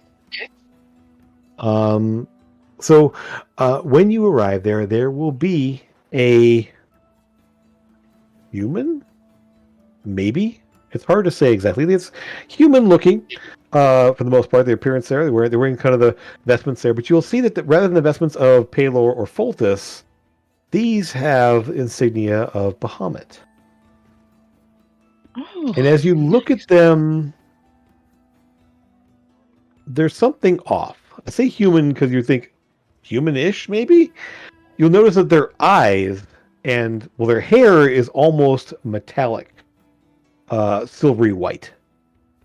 Like, it literally looks like almost like threads of, like, a little bit like the tinsel, but very fine, sort of a metallic color, silvery color there. And their eyes are also sort of a silvery bluish color. So while they look human, that's what you see there. Is there's definitely something about them that's not quite human. I will. And, yeah. I will nod to them. Sure. Go take a seat or kneel up at the thing, however they have it set up. Yeah, so there's shrines to the various ones there. So effectively, there's a sort of an alcove that's for each of the specific deities. Yep. Okay. I will then say, it's just me and this person in the hall, right? There's a couple of acolytes that are sort of like scattered around doing various things there. Mm-hmm. One person's kind of lighting candles, another person's sweeping up one of the other hallways or something. So, but yeah, in terms of there's no other worshippers in the area specifically that you could tell. I will say, in this space, you don't feel like being yourself out loud, and then I will turn my back and start the prayers. Hoping that catches her ear, or his ear. His ear, yep. All right, let me just see if he... Okay. Does not intrude. I mean, you're doing your thing, so you do... you kind of kneel and do your prayers and such. Mm-hmm.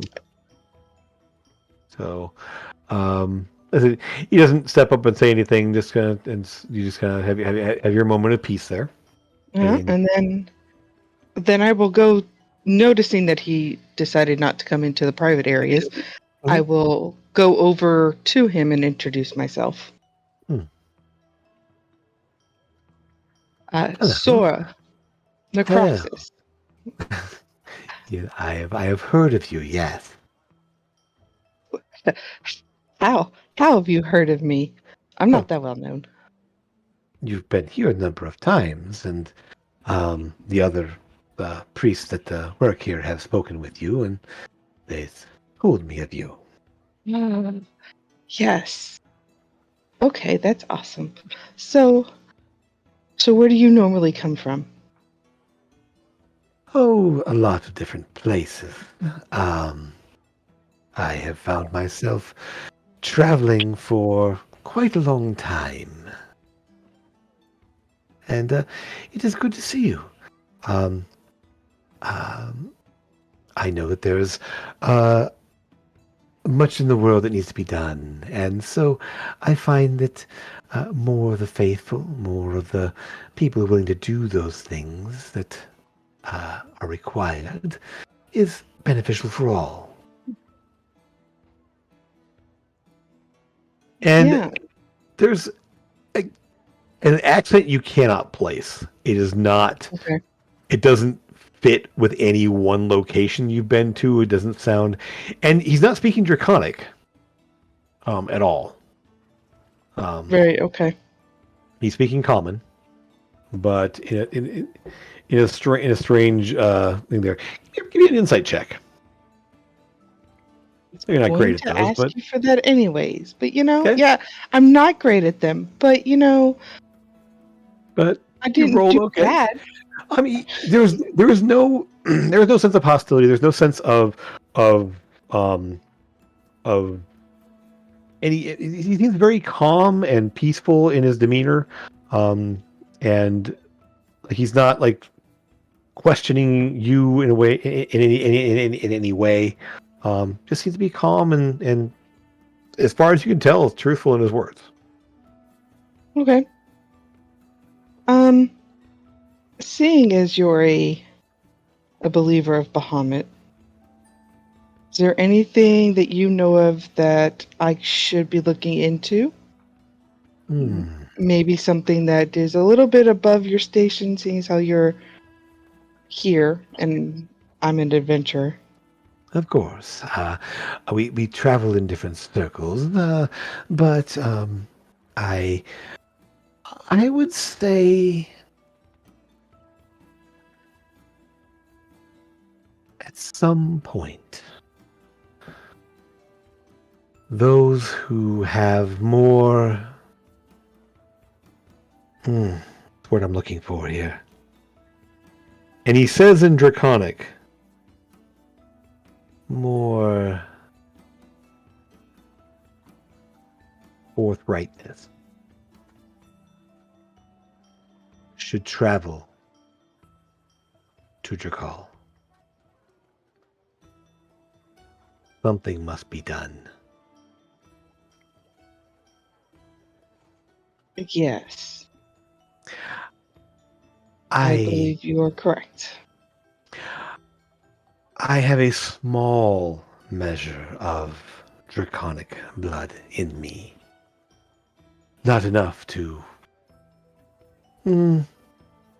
be welcomed there, but enough to understand the problems that beset our kind, our shared kind. Yes. Yes. I have heard rumors and had intended on making my way there. We were just dealing with an outside person. Of course. I would not say this is an emergency. This is something that has been going on far too long, so when it can be dealt with, it needs to be. I'm going to... It's weird. I want to ask you a question, but I kind of don't want it to be... I don't want you to be weirded out, but... Have you had any dreams from Bahamut? I know it's a little personal, but... I have communed with Bahamut. I have... I wouldn't say call them dreams as much as visions, potentially. Yeah, I was asleep, so it could have been a vision. Mine was of 2 eggs in a cave. Everything was, in a sense, feeling okay. They hatched one of a blue silvery type dragon and the other of a black dragon. The cave collapsed as I tried to reach them. I've not had the specific dream or vision of any kind, but there is similarities. Those of us who have a connection to the Platinum One, or those of us who have those who have a connection to the Queen, let's say, will often have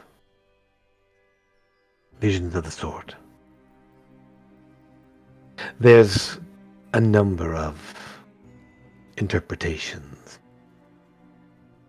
The deities reaching out to those who would listen. Maybe a warning, maybe a prophetic vision. Something that will come to pass at some time. That's what I'm afraid of. That part right there. But understand,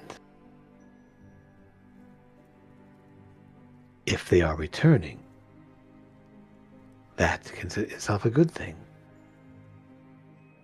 A mere collapse could not kill a dragon of divinity. Right. There's danger. From my understanding, and what I'm gathering, they never left. Their avatars just did. That would, I mean, based on the nature of godly type things, that would make sense. Okay. And the fact that we can still reach out to them, we can still be granted power by them, that would mean that there's some measure of them out there somewhere. I agree. Is he saying he reaches out to both of them, or just using them as a... It's. I mean, yeah. Gish said the same thing, that he has had the same type of dreams before. So the 2 people I've spoken to that are connected to Bahamut have all said the same thing. My poor brother. I think that this could indicate that there's something coming. Some event, perhaps. Some change, maybe. What do you know of gem dragons?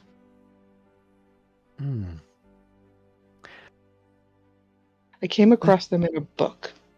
Let me see. Nothing. Very little is known specifically. What I do know is similar to what you may have found in a book.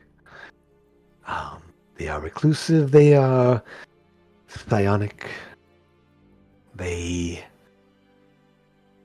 are very mysterious and care little for the politics and machinations of the others. Yes. Okay. When the dragons warred, they were kept to themselves or played both sides. They play both sides. Well, they don't take one side over the other. So some would assist the sides of light. He kind of gestures up toward the the altar area there, and some would serve those less inclined. Okay.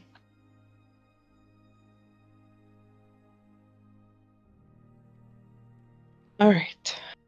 Well, thank you for speaking with me. Of course. If I Be can safe. speak with you again, it would be very pleasant. What is your name? This is something I will tell you on your next visit. Next visit. It's always next visits with you guys. I'll be walking out, kind of The DM hasn't talking thought of better. one yet. Yep. So everything up for the future, yes. Yeah, kind of muttering to myself of how everybody's so, and then I wonder why I got trust issues. And I'll open the door, and Amethyst is there. Oh, hi, dragons and their trust issues. I swear, we can go now. Hi, you alright?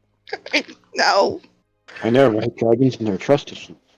but like Yeah, yes. no comment. And you will hear a soft chuckle Of and course I will. a whispered voice through a message spell, basically say, "It is Bridaris." You should trade that up. No, it's All right. not. Spell it. Brejaris. B-A-R. Sorry. B. Wow. Let me write this down because I want to make sure I spell it to you correctly because it's going to be impossible I'll type otherwise. it in the chat, Jim. Okay. Actually, I'll type it in the chat too. Everybody has the same thing because I have it ready to go in chat There you too. go. Thank you. Brejaris. Rajaris. Risharis. Is it vegetable? Huh? Oh, that's I can't read it. I can't. I Oh, don't get no this worries. Roll20 chat probably right now. Roll20 Okay, is yeah. not really phone compatible. Not Did I so much. did I get a sense of what type of dragon? Even though he's not like, like me. Silver. Silver. Okay. I mean, this based on the color of his eye, based on the color of his hair. Right. Yeah. It's fairly. It would be hard for anything else based on that coloring. I had a feeling, but I don't want to assume I know your dragons, Jim. Mm-hmm. All right. Also, Got it. I'm a silver, so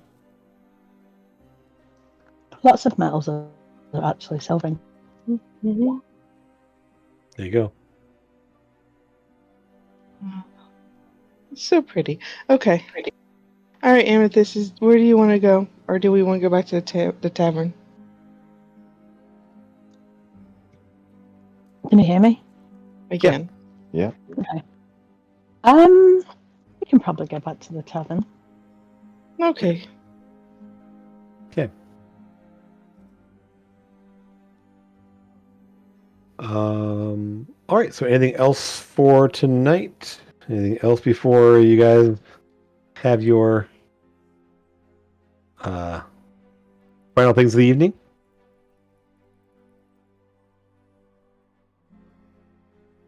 No, I think I'm good.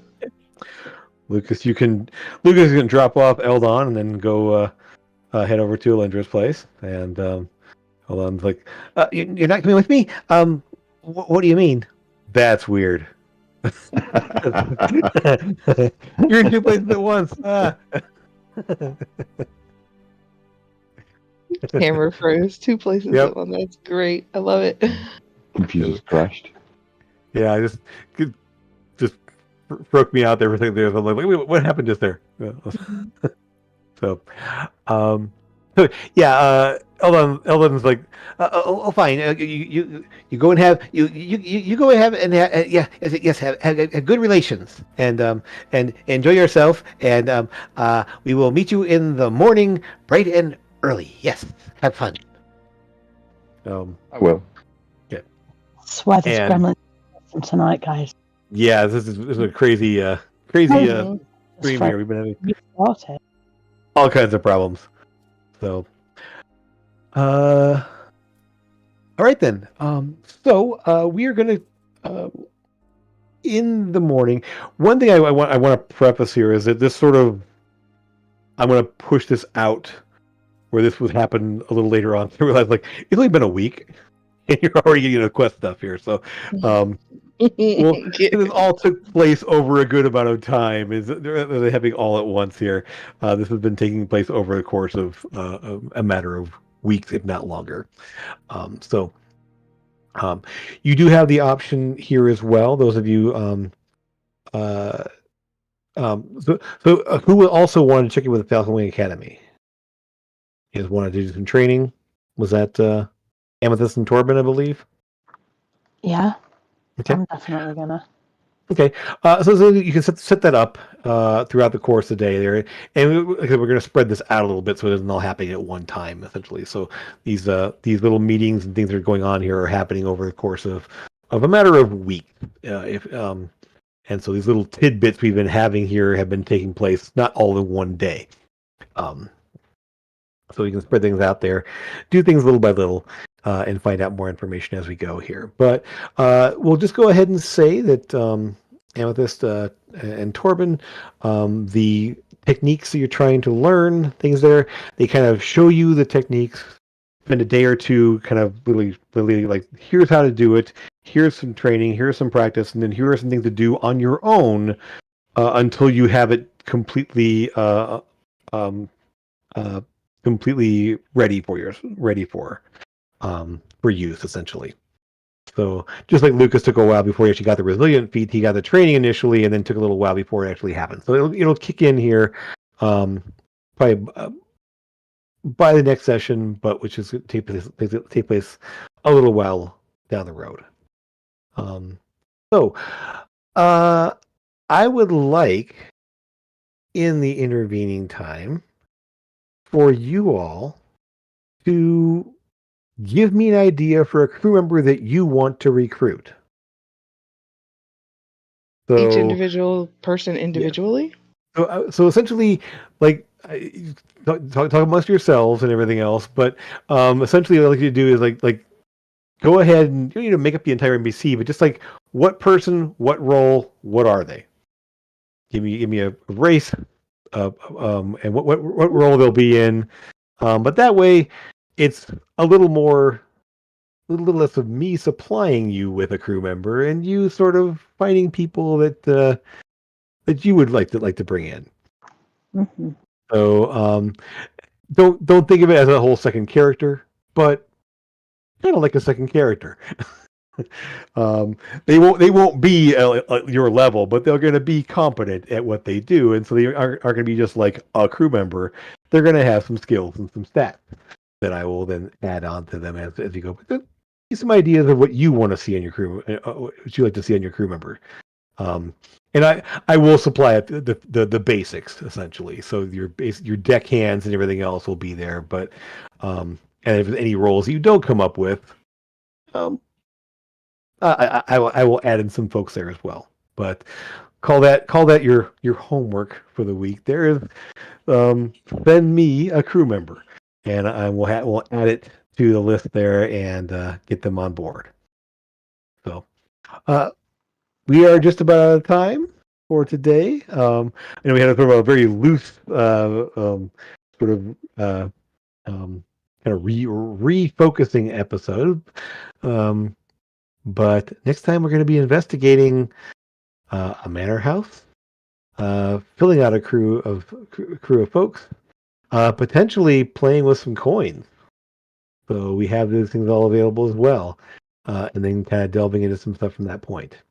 Want to thank you all out there for watching, for checking out there. I know it's been a crazy, chaotic mess of cameras going in and out, some voice and some computer freezes, and me losing me for a little while. So hopefully this will all get straightened out by next week as we get things squared away, and we'll have hopefully held on with us next week as well. So with that, as always, thanks for being here. Thanks for hanging out with us. And well, next round's on us at the Tankard. Have fun. See ya. Take care. Yeah.